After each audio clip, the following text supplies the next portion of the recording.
Hello friends, IAS PCS study के इस online platform पे आपका स्वागत है। फ्रेंड्स, पीटी 365 का पॉलिटी एंड गवर्नेंस का मैगज़ीन मैं करा रहा हूँ और अभी तक हिंदी में मैगज़ीन नहीं आई है। ऐसे में मैं इंग्लिश वाली मैगज़ीन को ही बिना समय गंवाए जो है, जब तक हिंदी की मैगज़ीन नहीं आ जाती है तब तक मैं इसको हिंदी में, बिल्कुल हिंदी में आपको अच्छे तरीके से समझा रहा हूँ। ठीक है, तो पहला टॉपिक मैंने आपको करा दिया था पहले वाले क्लास में। आप जो लोग नहीं देखें जाकर देख लीजिएगा, प्लेलिस्ट बन गई है। इलेक्शंस को मैंने बेहद ही आसान और वैल्यू एडिशन गैप फिलिंग के साथ मैंने उसको करा दिया था।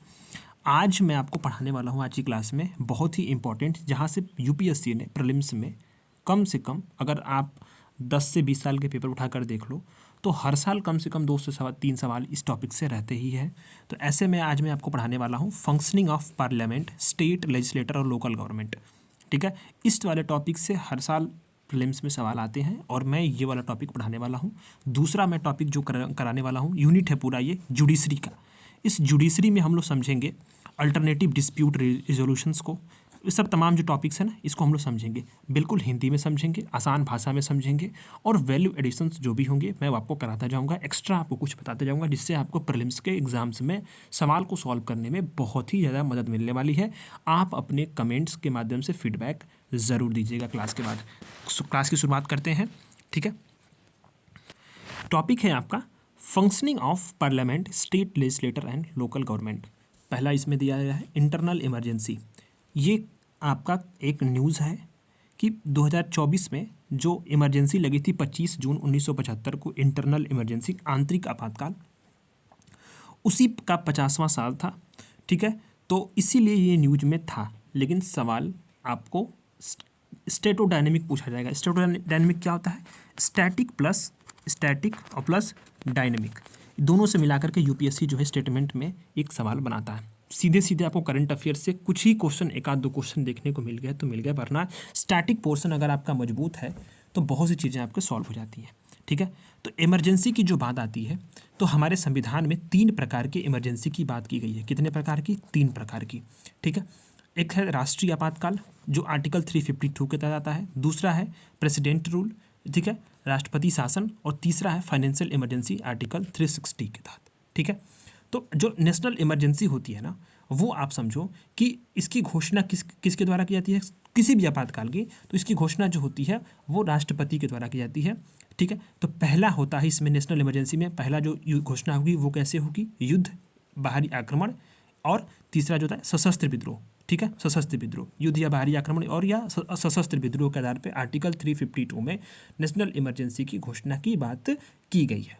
ठीक है, अच्छा, जो राष्ट्रीय आपात की घोषणा होती है वो किसे होती है? राष्ट्रपति को, प्रेसिडेंट को क्या करेगा? मंत्रिमंडल जो होगा, मंत्रिमंडल वो क्या करेगा? रिटेन जो होगा आपका सिफारिश करेगा। ठीक है, और इसकी उद्घोषणा को कोर्ट में आपका जो है ये इसका प्रश्नगत किया जा सकता है, मतलब क्वेश्चनेबल किया जा सकता है, इसकी रिव्यू पिटिशंस भी की जाती हैं। ठीक है, तो ये बात आपको समझना है। ठीक, अच्छा, 44वें संविधान संशोधन द्वारा, 44th अमेंडमेंट द्वारा, ये आपको बात ध्यान देना है कि 352 के तहत जो उद्घोषणा है वो संपूर्ण भारत में या उसके किसी भी भाग में की जा सकती है। ठीक है, एक बात आपको ध्यान देना कि राष्ट्रीय आपातकाल जब लगता है तो राज्य की जो सरकार है वो निलंबित नहीं होती, सस्पेंड नहीं होती है, परंतु वो क्या कहती है कि वो संघ की जो कार्यपालिका होती है, संघ की, सेंटर की, उसके पूर्ण कंट्रोल में आ जाती है। किसके अंदर में आ जाती है? संघ की कार्यपालिका के।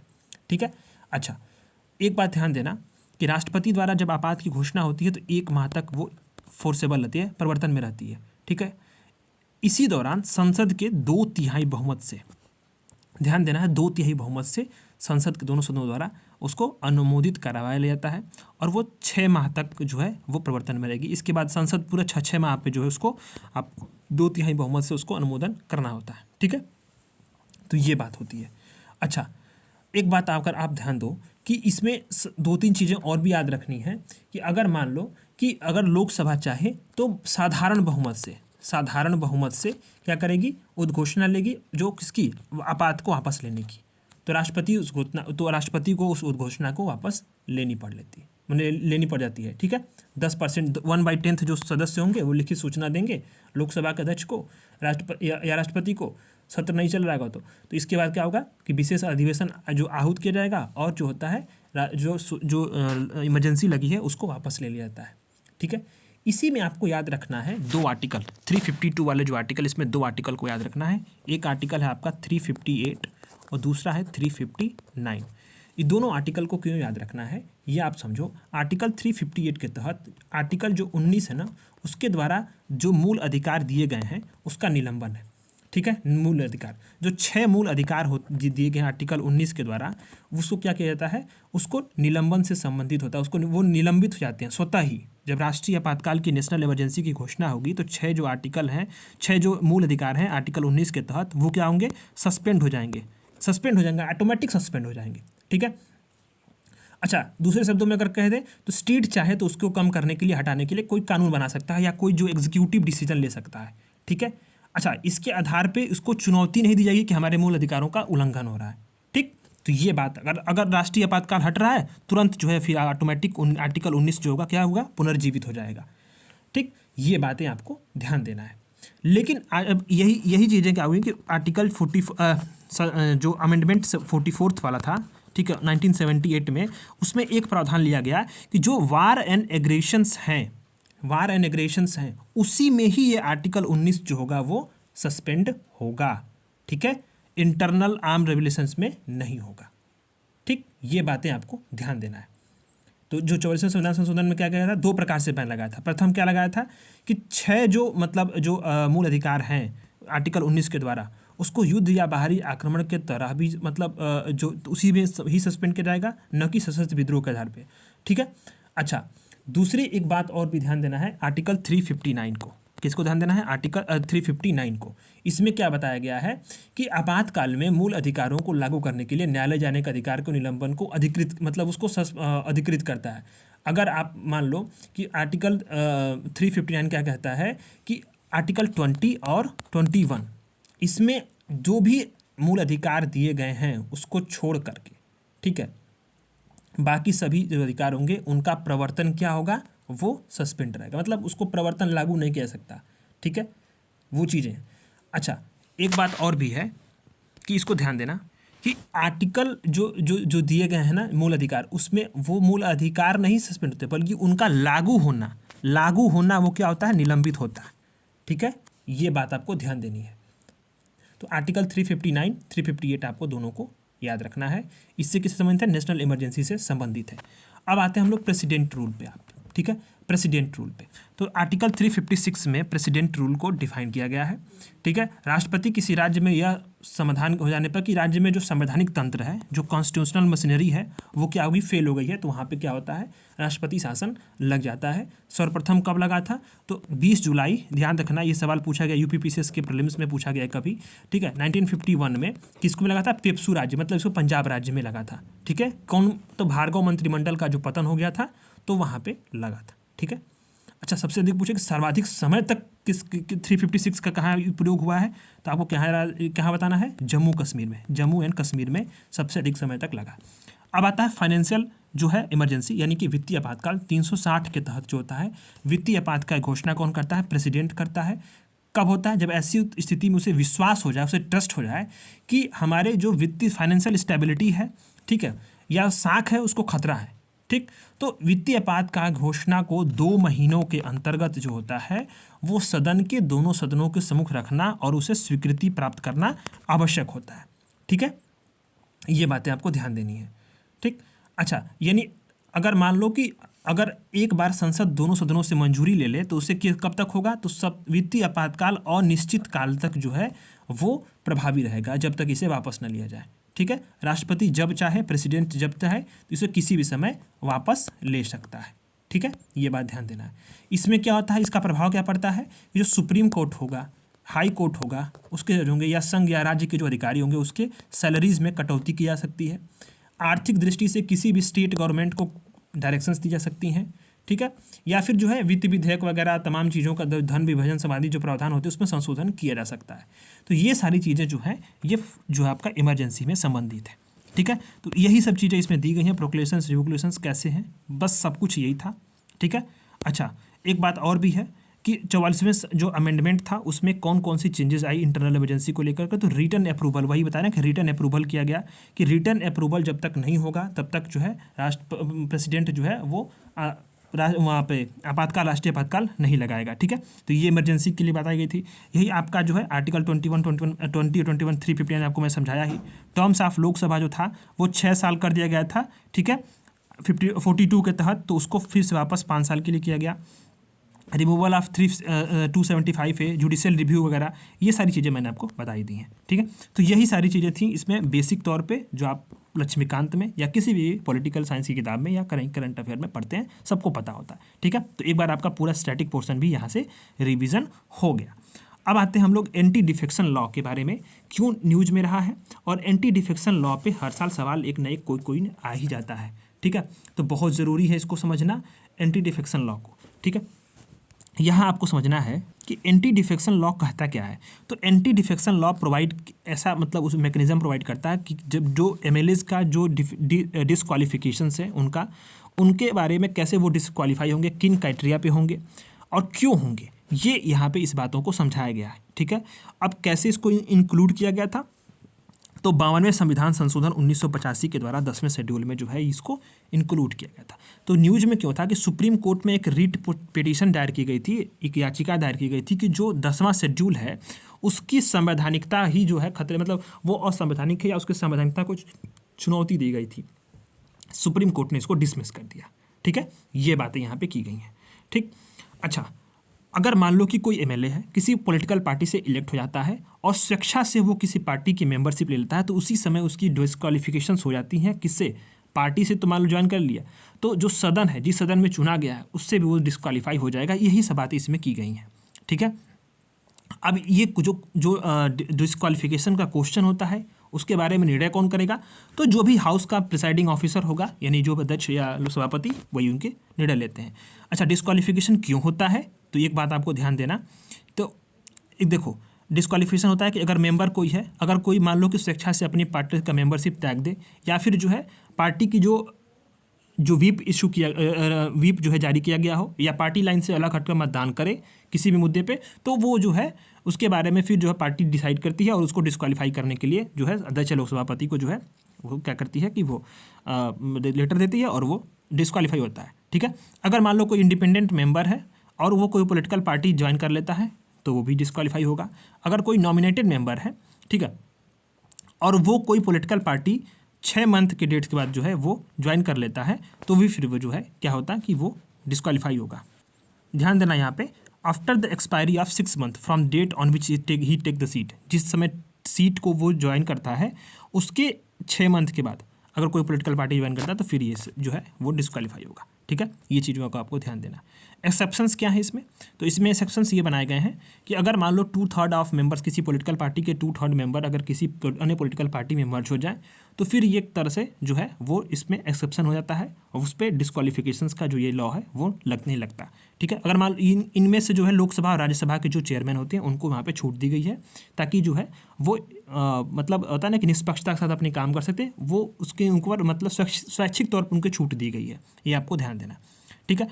एक चीज़ आपको यहाँ पे 2-3 चीज़ों को समझना जरूरी होता है कि होतो होलोनन वर्सेस जो है जाइचिल्लू 1992 में सुप्रीम कोर्ट ने कहा था कि जो डिसीजन है जो स्पीकर का जो एंटी डिफेक्शन लॉ लग रहा है उसमें जो भी सब्जेक्ट्स हैं वो जुडिशियल रिव्यू यानी कि न्यायिक समीक्षा के अंतर्गत आते हैं। तो इस बात को आपको ध्यान देना है कि ये जो डिसीजन दिया जा रहा है उसका न्यायिक समीक्षा सुप्रीम कोर्ट चाहे तो कर सकता है। वहीं आपका 2020 में एक बहुत ही हाल फिलहाल में केस हुआ था, ठीक है, केशम मेघाचंद्रा सिंह 2020 में सुप्रीम कोर्ट ने कहा था कि डिस्क्वालिफिकेशंस के जो पिटीशंस होते हैं 10वें शेड्यूल के अंतर्गत, वो अगर हमारे पास आती हैं, ठीक है, जो फाइल होती हैं, तो वो उनके जो उसके ऊपर डिसीजन देने की जो पूरी जो टाइम पीरियड है वो कितना, वो उन्होंने बताया। सुप्रीम कोर्ट ने कहा कि हम 3 महीने के अंतर्गत जो है इस पर हम लोग डिसीजन दे देंगे।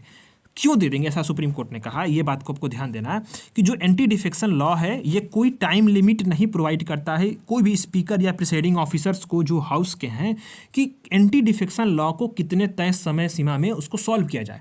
तो हालांकि स्पीकर को कोई यहाँ पे टाइम बाउंडेशन नहीं है, कभी वो चाहे तो लटकाए रह सकता है, वो चाहे तो उसको सॉल्व कर सकता है। लेकिन सुप्रीम कोर्ट के पास जो है उसने कहा कि मेरे पास अगर केस आता है तो ये मैं जो है उसको 3 महीने में उसको हम सॉल्व करने की पूरी कोशिश करेंगे। ठीक है, तो ये बातें आपको ध्यान देना है। ठीक है, यूपीएससी ऐसे पेचीदा सवालों पर सवाल पूछा जा सकता है यहाँ पे, और पूछता ही है।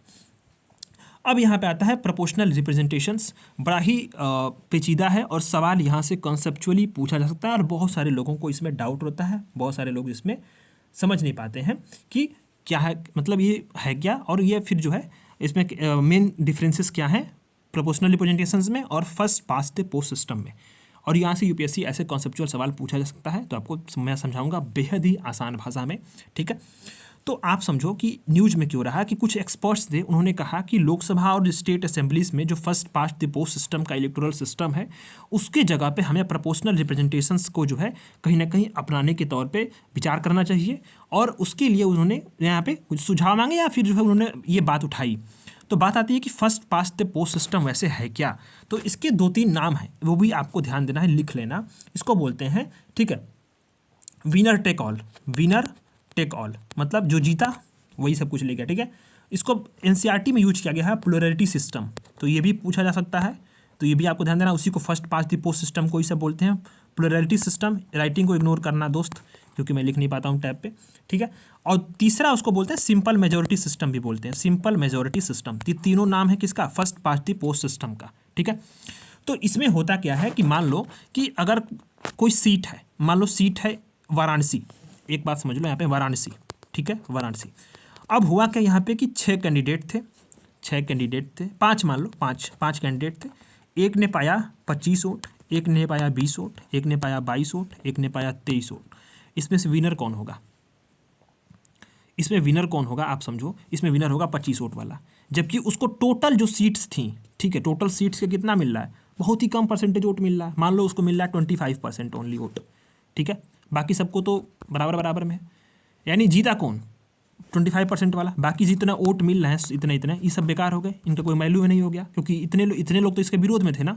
ये 25 वोट पाकर भी जीत गया और ये पूरा कैप्चर कर लिया, विनर टेक ऑल, या इसीलिए इसको बोला गया है। ठीक है, सिंपल मेजोरिटी सिस्टम इसीलिए इसको बोला गया है, प्लुरैलिटी सिस्टम इसीलिए इसको बोला गया है। तो first past the post system यही है। लेकिन प्रोपोर्शनल सिस्टम में क्या होता है वो आप समझो। मान लो कि कोई एक सीट है या कोई स्टेट है, ठीक है, उसी स्टेट में क्या हुआ कि कोई पॉलिटिकल पार्टीज हैं A, B, C और D। ठीक है, A, B, C और D। A ने पाया 20% वोट, B ने ये पाई 25%, ये भी 30%, और ये यहाँ पे ये पा गया आपका जो है 26% मान लो, या जो भी मान लो 20% या 10% जो भी मान लो। तो जितना इसने परसेंटेज वोट शेयर किया उसी के अनुपात में उन्हें अपने जो लोकसभा राज्यसभा या जो भी उसके हाउस होंगे उसमें सीटें उसको अलॉट की जाएंगी। जैसे इसको 20% के 20 सीटें, इसको 25 सीटें, ऐसे पार्टीज वाइज। तो ये होता है प्रोपोर्शनल रिप्रेजेंटेशंस, अनुपातिक प्रतिनिधित्व। जितना अनुपात में आपका वोट है उसी अनुपात में आपका रिप्रेजेंटेशन इसमें दिया जाएगा। First pass the post system में जो जीता वही सिकंदर, समझो, सबसे दिख पा गया। अच्छा, अनुपातिक प्रतिनिधित्व में ये भी आपको ध्यान देना है कि अनुपातिक प्रतिनिधित्व में मान लो कि आपको होता क्या है कि 50% + 1 ये सीट होनी चाहिए आपकी। यानी अगर अनुपातिक प्रतिनिधित्व में सबसे अधिक माना जाता है कि अगर 100 सीट, मान लो 100% है तो 100% में 50% आधा हो गया और +1, यानी उतना आपको सिक्योर करोगे तो आप जीते जाओगे, अगर इस तरह से माना जाए तो। ठीक है, वहीं first past the post system में क्या है, सबसे अधिक जो पा गया वो जीत गया। जैसे एग्जांपल के तौर पे 2019 में बीजेपी के चुनाव हुए थे, लोकसभा के चुनाव हुए थे।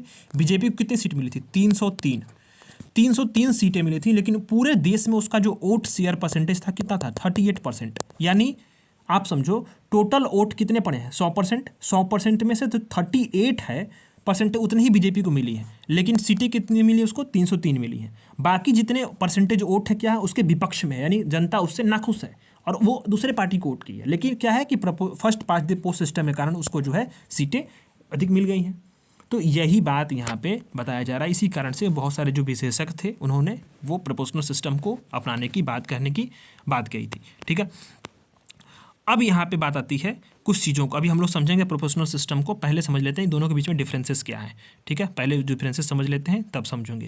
देखो, first past the post system और प्रोपोर्शनल रिप्रेजेंटेशंस। यहाँ पे देखते हैं, यहाँ पे ज्योग्राफिकल यूनिट बताया गया है कि कोई जो देश होगा वो छोटे छोटे जो कॉन्स्टिट्यूंसी होंगी, डिस्ट्रिक्ट्स होंगे, जो निर्वाचन क्षेत्रों को उसमें डिवाइड होता है किसमें, first past the post system या सिंपल मेजॉरिटी सिस्टम में। लेकिन अगर वहीं अनुपातिक प्रतिनिधित्व में क्या होता है कि बहुत बड़ा एक एरिया होगा, हो सकता है कि पूरा देश ही जो है एक सिंगल कॉन्स्टिट्यूंसी बना दिया जाए और उसी में अनुपात के माध्यम से शेयर बना करके जो है सबका प्रतिनिधित्व सुनिश्चित किया जाए। ठीक है, ये बातें यहाँ पे होती हैं। अच्छा, प्रत्येक कॉन्स्टिट्यूंसी में एक इलेक्ट जो मेंबर होगा वो इलेक्ट होगा, लेकिन यहाँ पे क्या होगा कि एक ही कॉन्स्टिट्यूंसी से बहुत सारे रिप्रेजेंटेटिव हो सकते हैं, जिसका अधिक वोट होगा, जिसका जिस हिसाब से वोट होगा उस हिसाब से उसका प्रतिनिधित्व होगा। यहाँ पे क्योंकि एक देश भी तो बना, एक ही देश तो कॉन्स्टिट्यूंसी बनाया जा सकता है, यहाँ पे ये भी संभावना होती है। वोटिंग प्रोसेस क्या होता है कि यहाँ पे वोटर एक व्यक्ति को वोट देते हैं, ठीक है, एक कैंडिडेट को वोट देते हैं, व्यक्ति को, ठीक है, लेकिन यहाँ वोटर क्या होंगे, एक पार्टी को वोट करेंगे, पार्टी को चूज करते हैं। ठीक है, अच्छा, सीट का डिस्ट्रीब्यूशन क्या होगा कि वो बहुत सारी सीट जो है वो जो लेजिस्लेचर में पा सकती है। ठीक है, लेकिन विनिंग कैंडिडेट को ये नहीं है कि 50% प्लस 1 सीट का जो है उसको पाया जाना सुनिश्चित किया है, लेकिन यहाँ पे क्या होगा कि पार्टी गेट जितना अनुपात में वोट पाएगी उसी अनुपात में उसको सीट मिलेगी। ठीक है, एग्जाम्पल के तौर पे एग्जाम्पल यहाँ पे देख सकते हो आप, यूएस, यूके, कनाडा, इंडिया वगैरह में यहाँ पे अपनाया जाता है, इजराइल, नीदरलैंड में प्रोपोर्शनल सिस्टम अपनाया जाता है। ठीक है, ये जो इसका बेनिफिट्स हैं आप सब पढ़ लेना। इसको बेनिफिट ये कि कॉमन व्यक्ति को समझने में आसानी है, स्टेबल गवर्नमेंट फॉर्म करती है, अनेक जो ग्रुप होते हैं मिल करके जो है इलेक्शंस जीत जाते हैं, इनकरेज करती है सभी वोटर्स को। यहाँ पे क्या है कि सभी पार्टियों को वोट शेयर मिलता है, सभी माइनॉरिटी जो पार्टियाँ होंगी, जो कम जिनका परसेंटेज होगा उनको भी यहाँ पे अपनी हिस्सेदारी मिल जाती है, कुछ वोट वेस्ट होते हैं। ठीक है, तो बहुत तमाम चीज़ें इसमें। लेकिन अब यहाँ पे मेन बात जो समझने वाली है वो ये है, यहीं पे बहुत सारे लोग कंफ्यूज होते हैं और बहुत सारे लोग जो है यहाँ पे गलतियाँ करते हैं, तो हम लोग समझने वाले हैं इस चीज़ को। ठीक है, तो इसको अच्छे से हम लोग समझेंगे। देखो यहाँ पे सवाल दिया है कि type of proportional representation system, हम लोग पढ़ रहे थे first part the post system, तो उसका मैंने 3-4 नाम बता दिया था। लेकिन यहाँ पे प्रोपोर्शनल रिप्रेजेंटेशन सिस्टम के भी जो है कुछ प्रकार हैं, इसको 3 भागों में डिवाइड करते हैं। पहले हम लोग समझते हैं लिस्ट सिस्टम को। लिस्ट सिस्टम में क्या होता है कि वोटर वोट फॉर पार्टी, ये जो वोटर होते हैं ना, किसी पार्टी को जो है वोट करते हैं, किसी व्यक्तिगत नेता को वोट नहीं करते हैं, और जो पार्टियाँ जितनी सीट पाएंगी उसी हिसाब में उसका वोट शेयर जो है प्रोपोर्शन में सीटें बन जाती हैं और उनका प्रतिनिधित्व सुनिश्चित होता है। लिस्ट सिस्टम समझ में आ गया। सबसे अधिक कठिनाई होती है समझने में, वो होता है single transferable system. Single transferable system को समझने में सबसे अधिक कठिनाई होती है। तो यहाँ आपको समझो, वोटर क्या होते हैं कि अपनी प्रेफरेंस के आधार पे वोट करते हैं। किस तरह से, किसी एक व्यक्ति को नहीं, बल्कि वो रैंक करते हैं कि सबसे हमारा फेवरेट ये है, दूसरे नंबर फेवरेट ये, तीसरे नंबर फेवरेट ये, चौथे नंबर फेवरेट ये है। जैसे अगर मान लो एग्जाम्पल, और यही चीज़ क्या होती है हमारे यहाँ पे राज्यसभा के चुनाव में, प्रेसिडेंट और वाइस प्रेसिडेंट के इलेक्शंस में इस्तेमाल किए जाते हैं। कौन सा, सिंगल ट्रांसफरेबल सिस्टम। अब एग्जाम्पल के तौर पर मैं आपको कुछ यहाँ पर समझा रहा हूँ, उदाहरण के तौर पर देखना। बहुत सारे लोगों को इसमें आता नहीं है। मान लो ये देखो, ये मैं एक चार्ट बना रहा हूँ, देखो चार्ट बना रहा हूँ, देखो इसको अच्छे से समझना तभी समझ में आएगा, वरना आप कंफ्यूज हो जाओगे। मान लो कि एक व्यक्ति है राम, ठीक है, राम, श्याम, ठीक है, गीता और रीता। और जो चुनाव लड़ने वाले हैं उसमें आप व्यक्ति के नाम में लो, केजरीवाल है, राहुल है, मोदी हैं, और मान लो वाइस प्रेसिडेंट का इलेक्शन हो रहा है और मोदी हैं और योगी हैं, ये 4 लोग हैं। ठीक है, तो पहले प्रेफरेंस में राम ने क्या बोला, मेरे केजरीवाल। ठीक है, यहाँ पे क्या बोला गया, मोदी। हमारे पहले प्रेफरेंस मोदी होंगे, अच्छा इन केजरीवाल होंगे। दूसरा प्रेफरेंस इनका कौन है, मोदी है, ठीक, मोदी है। योगी है इनका जो तीसरा प्रेफरेंस, और चौथा प्रेफरेंस राहुल है। इनका मोदी है, दूसरा इनका कौन सा, योगी है, तीसरा कौन सा है, राहुल है, चौथा केजरीवाल है। ठीक है, ऐसे या केजरीवाल है और यहाँ पे योगी है, ठीक है, योगी है, ठीक। चौथे पे गीता का क्या है, मोदी हैं, वही मोदी, इनके भी मोदी हैं, ठीक है। यहाँ पे देख समझ लो राहुल हैं, ऐसे करके लास्ट में इनके योगी हैं, इनके भी योगी हैं। अब यहाँ पे समझना है इनके योगी हैं, समझना क्या है, समझो। देखो अब ये एग्जाम्पल के तौर पर मैंने यहाँ पे एक चार्ट बना दिया, 4 व्यक्ति हैं वोट देने वाले हैं और ये 4 कैंडिडेट हैं। तो यहाँ पे क्या होता है, एक फिक्स होता है, क्या, कोटा फिक्स करते हैं इसमें कि इतने कोटा हमें वोट पाने हैं। जैसे जो 4 कोटा वोट पा गया वो जीत जाएगा। तो कैसे मिलेगा, तो सबसे लिस्ट वाले देखें, सबसे लिस्ट में तो सबसे कम जो है, सबसे अधिक जो है किसको नापसंद किया गया है, योगी को, यानी 3 को हटा दो, तो राहुल ये बच रहे हैं। तो ये 3 को हटा दिए जब इस यहाँ पे, तो इनका जो वोट होगा ये राम का, इनका वोट के आगे ये माने मेजॉरिटी व्यक्ति क्या बोल रहे हैं कि योगी को हम नापसंद करते हैं, तो लिस्ट वाले चीज़ों को हटा देते हैं हम लोग। जब लिस्ट वाली चीज़ों को हटा दिए तो कौन व्यक्ति बच रहा है? राम का प्रेफरेंस क्या है? केजरीवाल। तो इनका प्रेफरेंस किस पे शामिल ट्रांसफर हो जाएगा? इनका सेकंड प्रेफरेंस मोदी पे।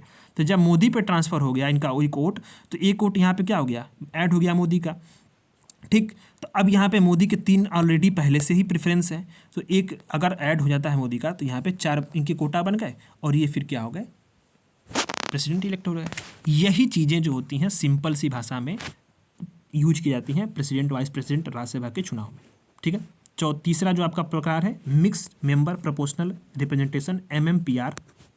इसमें क्या होता है? इसमें जर्मनी न्यूजीलैंड में अपनाया जाता है। इसमें एक व्यक्ति होगा वो FT मतलब कि first past the post system से चुना जाएगा। दूसरा जो होगा वो परसेंटेज के आधार पे भी चुना जाएगा। तो इसी तरह से मिक्स इसमें चुना जाता है। ठीक है, तो ये 3 प्रकार हैं प्रोपोर्शनल रिप्रेजेंटेशन सिस्टम के। नेक्स्ट आते हैं हम लोग पार्लियामेंट्री कमेटीज़ पे।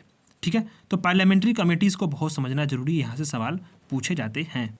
तो पार्लियामेंट्री कमेटीज़ जो होती हैं वो कुछ सांसदों की या जो उसमें डेजिग्नेटेड मेंबर्स होते हैं हाउस के, उन्हीं के द्वारा बनती हैं। और उनको कौन नॉमिनेट करता है? तो अपॉइंट इलेक्ट करता है जो स्पीकर होता है, या जो स्पीकर होगा मतलब वही जो जिस हाउस का, लोअर या अपर हाउस का, उसको उसी के अंतर्गत वो डायरेक्शंस में काम करेंगी और रिपोर्ट से सौंपती हैं। किसी खास मुद्दे के लिए भी बनती है और वो कुछ जो है परमानेंट मुद्दों के लिए भी हमेशा सरकार ने जो है इसमें बनाने की कोशिश करती है। ठीक है, ये अथॉरिटी कहाँ से, किस प्रकार से ये अथॉरिटी ड्रा करती हैं, कहाँ से इनको जो है पावर मिलता है? तो देखना आर्टिकल 105 में प्रिविलेज ऑफ MPs, यहाँ से इनको अथॉरिटी मिलता है। दूसरा मिलता है आर्टिकल 118 में। ठीक है, जहाँ में पार्लियामेंट के पास अथॉरिटी है कि अपने प्रोसीजर और जो बिजनेस है, कंडक्ट ऑफ बिजनेस है, उसको रेगुलेट करने के लिए नियम कानून बना सके। तो यहीं से जो है 2 आर्टिकल को आपको याद रखना, आर्टिकल 118 और आर्टिकल 105, यहाँ से जो है उसको अथॉरिटी मिलती है। किसको? पार्लियामेंट्री कमेटीज़ को। और पार्लियामेंट्री कमेटीज़ का जो ओरिजिन है ना, वो ध्यान देना कि वो ब्रिटिश पार्लियामेंट में जो है निहित है।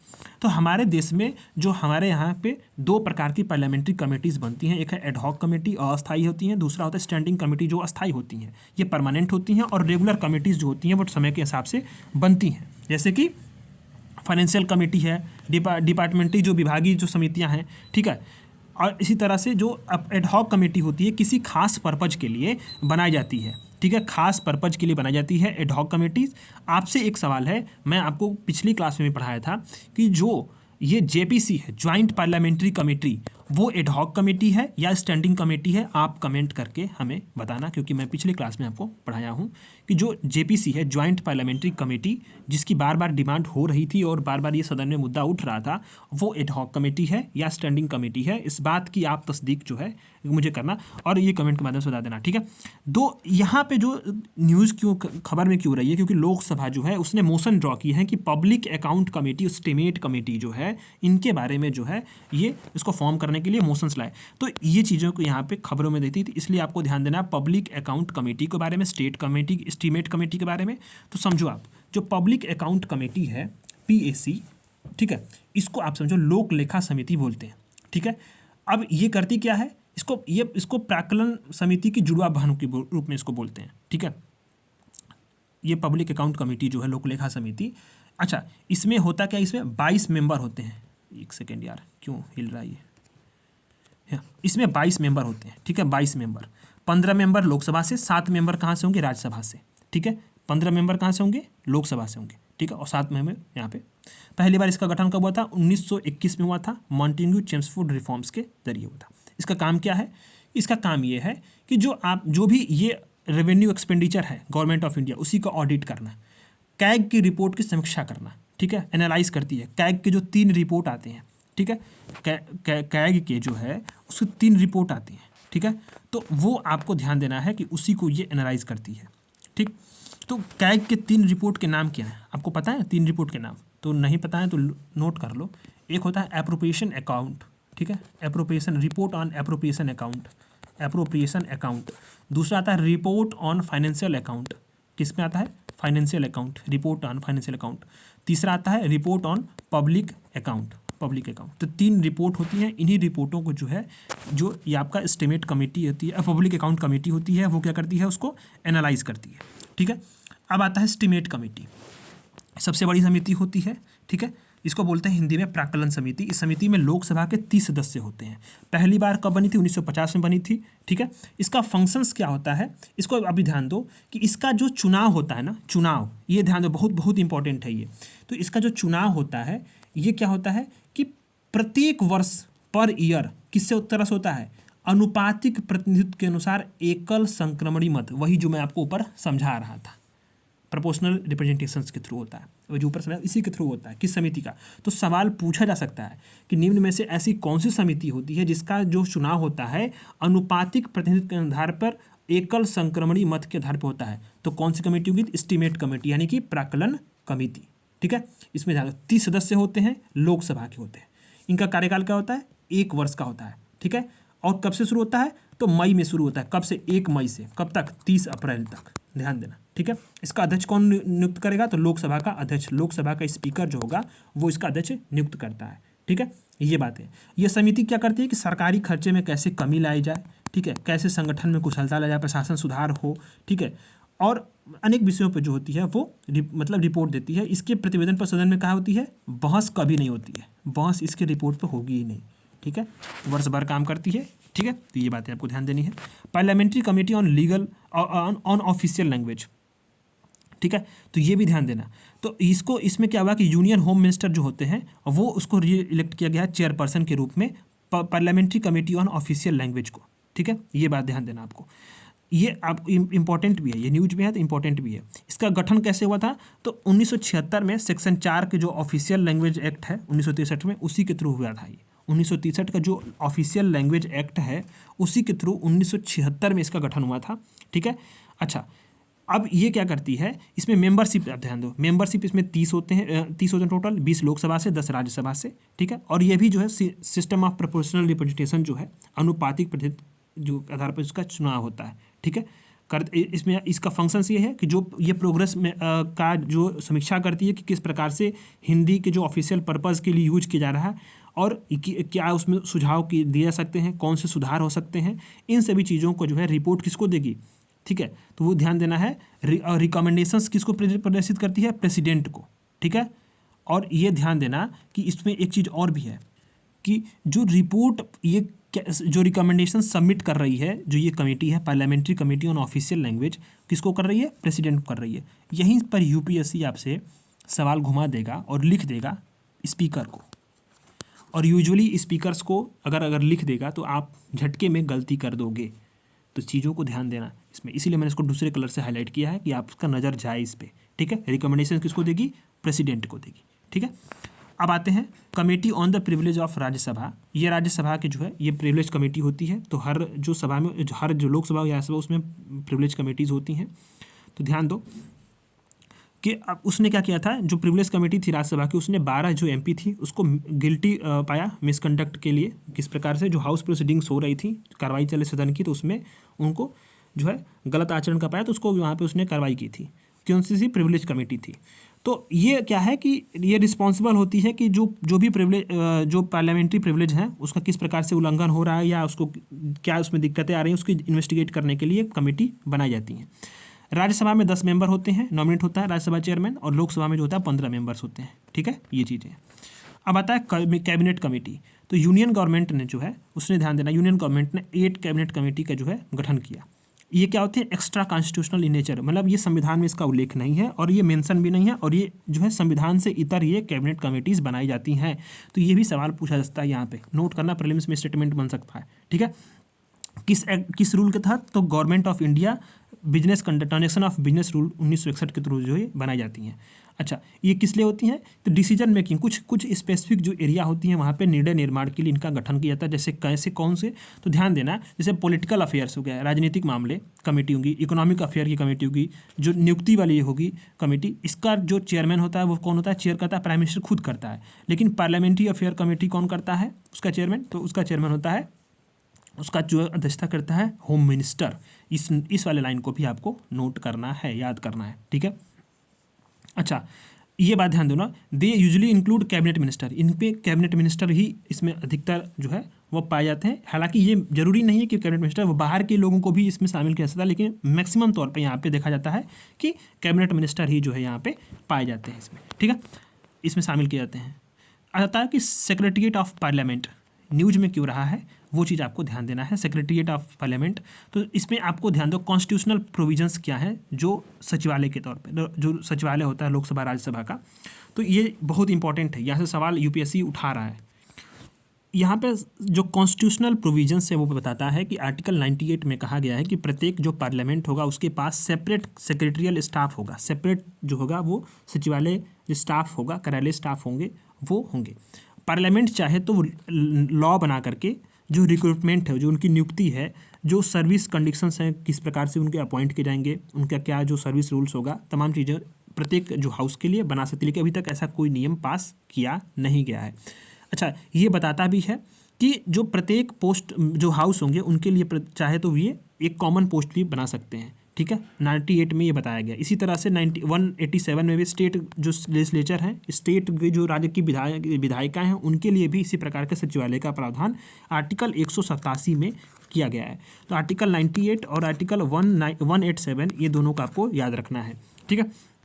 अच्छा, सेक्रेटरीट ऑफ जो दोनों सदन हैं उनके जो सचिवालय हैं उनको 10 सर्विसेज में फंक्शनल बेसिस पे जो कार्य करने के आधार पे कार्यात्मक जो क्षमता है या उनके जो कार्य करने की जो बाध्यता है उसके आधार पर 10 सर्विसेज में उसको डिवाइड करते हैं। जैसे एग्जाम्पल के तौर पर लेजिस्लेटिव हो गया, एग्जीक्यूटिव हो गया, एडमिनिस्ट्रेटिव, ठीक है, तमाम जो इनके विभाग होते हैं। ठीक है। अच्छा, एक बात ध्यान देना कि जो स्पीकर और चेयरमैन होता है वो क्या कर सकता है, वो न्यू पोस्ट जो होगा वो अपने अपने सचिवालय में क्रिएट कर सकता है। लेकिन यहाँ एक चीज़ ध्यान देने वाली बात है कि क्लास 1 और क्लास 2 के लेवल की जो पोस्ट होंगी, अगर वैसी कोई पोस्ट बनानी है किसको, स्पीकर या चेयरमैन को, तो उसको किस मंत्रालय से सलाह लेना जरूरी है, मैंडेटरी है। यहाँ पे ध्यान दो, मैंडेटरी है मतलब आवश्यक है। किस मंत्रालय से, तो फाइनेंस में, वित्त मंत्रालय से। यहाँ गलती कर सकते हो। ठीक है, ऐसे पेचीदा वाले सवाल यूपीएससी उठा देगा। तो वित्त मंत्रालय से सलाह लेना बहुत ज़रूरी होता है अगर कोई क्लास 1 या क्लास 2 के लेवल की पोस्ट आपको क्रिएट करनी है अपने सचिवालय में। तो किस मंत्रालय से, वित्त मंत्रालय से। अच्छा, जो सेक्रेटरी जनरल होते हैं प्रत्येक बाथ हाउसेस के, जो सेक्रेटरी जनरल होते हैं सचिवालय के, तो ध्यान देना उनकी रैंकिंग जो होती है वो कैबिनेट सेक्रेटरी के बराबर होती है रैंकिंग। लेकिन अगर उनका प्रेफरेंस देखा जाए तो कैबिनेट सेक्रेटरी उसका 11वां पोजीशन हेल्ड करता है, वहीं जो सेक्रेटरी ऑफ लोकसभा राज्यसभा है वो 23वां पोजीशन हेल्ड करता है, जो रैंकिंग होती है। ठीक है, तो ये चीज़ को आपको ध्यान देना। अच्छा, अब आते हैं हम लोग, इनका फंक्शन क्या है जानते भी हैं कि सेक्रेटरी जो सचिवालय सहायक प्रोवाइड करना, सैलरी देना और तमाम चीज़ों को जो है जो ऑफिसर्स हैं उसको एडवाइस करना, डे टू डे प्रोसीडिंग्स में हेल्प करना, ये तमाम चीज़ें जो होती हैं उनका कार्य करना होता है। अच्छा, अब यहाँ समझने वाली बात एक चीज़ ये है कि जो स्ट्रक्चर ऑफ सेक्रेटरीट की बात की गई है, तो लोकसभा सेक्रेटरीट में भी जो एडमिनिस्ट्रेटिव हेड होता है वो सेक्रेटरी जनरल होता है। राज्यसभा में भी जो कौन होता है वो सेक्रेटरी जनरल ही जो होता है वो एडमिनिस्ट्रेटिव हेड होता है। ठीक है, इनकी रिक्रूटमेंट और सर्विस किस एक्ट की तो होती है, तो लोकसभा सचिवालय का नियुक्ति और नियम का जो सर्विस रूल है 1955 उसके तहत होता है। वहीं राज्यसभा में 1957 वाला जो नियम है उसके तहत होता है। ठीक है, ये बातें यहाँ पे आपको बहुत ही आसान तरीके से समझनी है, बहुत ज़्यादा इसमें कॉम्प्लिकेटेड नहीं होना है। ठीक है, सवाल यहाँ से जो आएगा जो मैंने बता दिया है जो इंपॉर्टेंट है। अब आता है कैबिनेट सेक्रेटरी। कैबिनेट सेक्रेटरी, एक चीज़ आपको यहाँ पे याद रख लो, बहुत ही क्लियर कट। बहुत सारे लोग सेंट्रल सेक्रेटरीट और कैबिनेट सेक्रेटरीट में कन्फ्यूज हो जाते हैं। सेंट्रल सेक्रेटरीट कुछ होता नहीं है, बल्कि आप दिल्ली में जाओगे तो एक जो है केंद्रीय सचिवालय मेट्रो स्टेशन भी है, तो वैसा कोई बिल्डिंग नहीं होती उसकी, कोई नहीं, ये सेंट्रल सेक्रेटरीट की बिल्डिंग है, बल्कि वहाँ बहुत सारे डिपार्टमेंट और मिनिस्ट्रीज जो होती हैं उनके ग्रुप के समूह को जो है क्या है ना कि एक टर्म यूज करते हैं, उसको बोलते हैं सेंट्रल सेक्रेटरीट। वहीं जो कैबिनेट सेक्रेटरीट है ना वो कैबिनेट की जो है मुख्य एक भवन होगी और उसका एक बिल्डिंग भी है और वहीं से जो है कैबिनेट की काम होते हैं, तो कैबिनेट सेक्रेटरीट की अलग बात है। ठीक है, लेकिन सेंट्रल सेक्रेटरीट कोई ऐसा उसका रियल में एग्जिस्ट नहीं करता, बल्कि कुल तमाम विभाग और मंत्रालयों के ग्रुपिंग को सेंट्रल सेक्रेटरीट बोलते हैं। ठीक है, इस बात को आपको ध्यान देना। तो जो अपॉइंटमेंट कमेटी ऑफ कैबिनेट है ACC, उसने अप्रूव किया है नए कैबिनेट सेक्रेटरी का 2 साल के लिए, जो टेन्योर होगा 30 अगस्त 2024 से। ठीक है, तो इनका कार्यकाल भी 2 साल के लिए होता है। ठीक है, ये बात ध्यान देना न्यू कैबिनेट सेक्रेटरी का। तो कैसे होता है, तो ये ध्यान दो, सीनियर मोस्ट, अभी ये जो कैबिनेट सेक्रेटरी होता है ना वो सीनियर मोस्ट सिविल सर्वेंट होता है भारत सरकार का। ठीक है, अच्छा, और डायरेक्टली जो है PM के अंतर्गत ये काम करता है, प्रधानमंत्री के अंतर्गत जो होता है ये काम करता है। ठीक है, ये बात को आपको ध्यान देना है। इसका जो नियुक्ति होता है वो सीनियरिटी कम मेरिट बेसिस, यानी सीनियरिटी जिसकी होगी और मेरिट जिसका अच्छा होगा उसको चुन लिया जाता है। और जो रिस्पॉन्सिबल होते हैं किस प्रकार से, तो ध्यान देना है कि जो गवर्नमेंट ऑफ इंडिया एक्ट है 1968 वाला, और government of India transaction of business rule 1961 वाला एलोकेशन ऑफ बिजनेस और ट्रांजेक्शन ऑफ बिजनेस दोनों के जो एडमिनिस्ट्रेशन है उसके लिए रिस्पॉन्सिबल कौन होता है? कैबिनेट सेक्रेटरी होता है। इंटर मिनिस्ट्रियल प्रत्येक मंत्रालयों के बीच में कोऑर्डिनेशन करना डिपार्टमेंट्स में, तो और तमाम जी जो भी दिक्कतें आ रही है उसको दूर करना इसका काम होता है। ये जो एक मेन इंपॉर्टेंट है ये समझ लो कि एक्स ऑफिसो चेयरमैन होता है सिविल सर्विसेज बोर्ड का, कौन होता है? कैबिनेट सेक्रेटरी होता है। ठीक है, अब आते हैं प्रेसिडेंट एड्रेस टू पार्लियामेंट। तो याद रखना है प्रेसिडेंट जो है उसने वो एड्रेस करता है joint sitting of parliament after the formation of, उन्होंने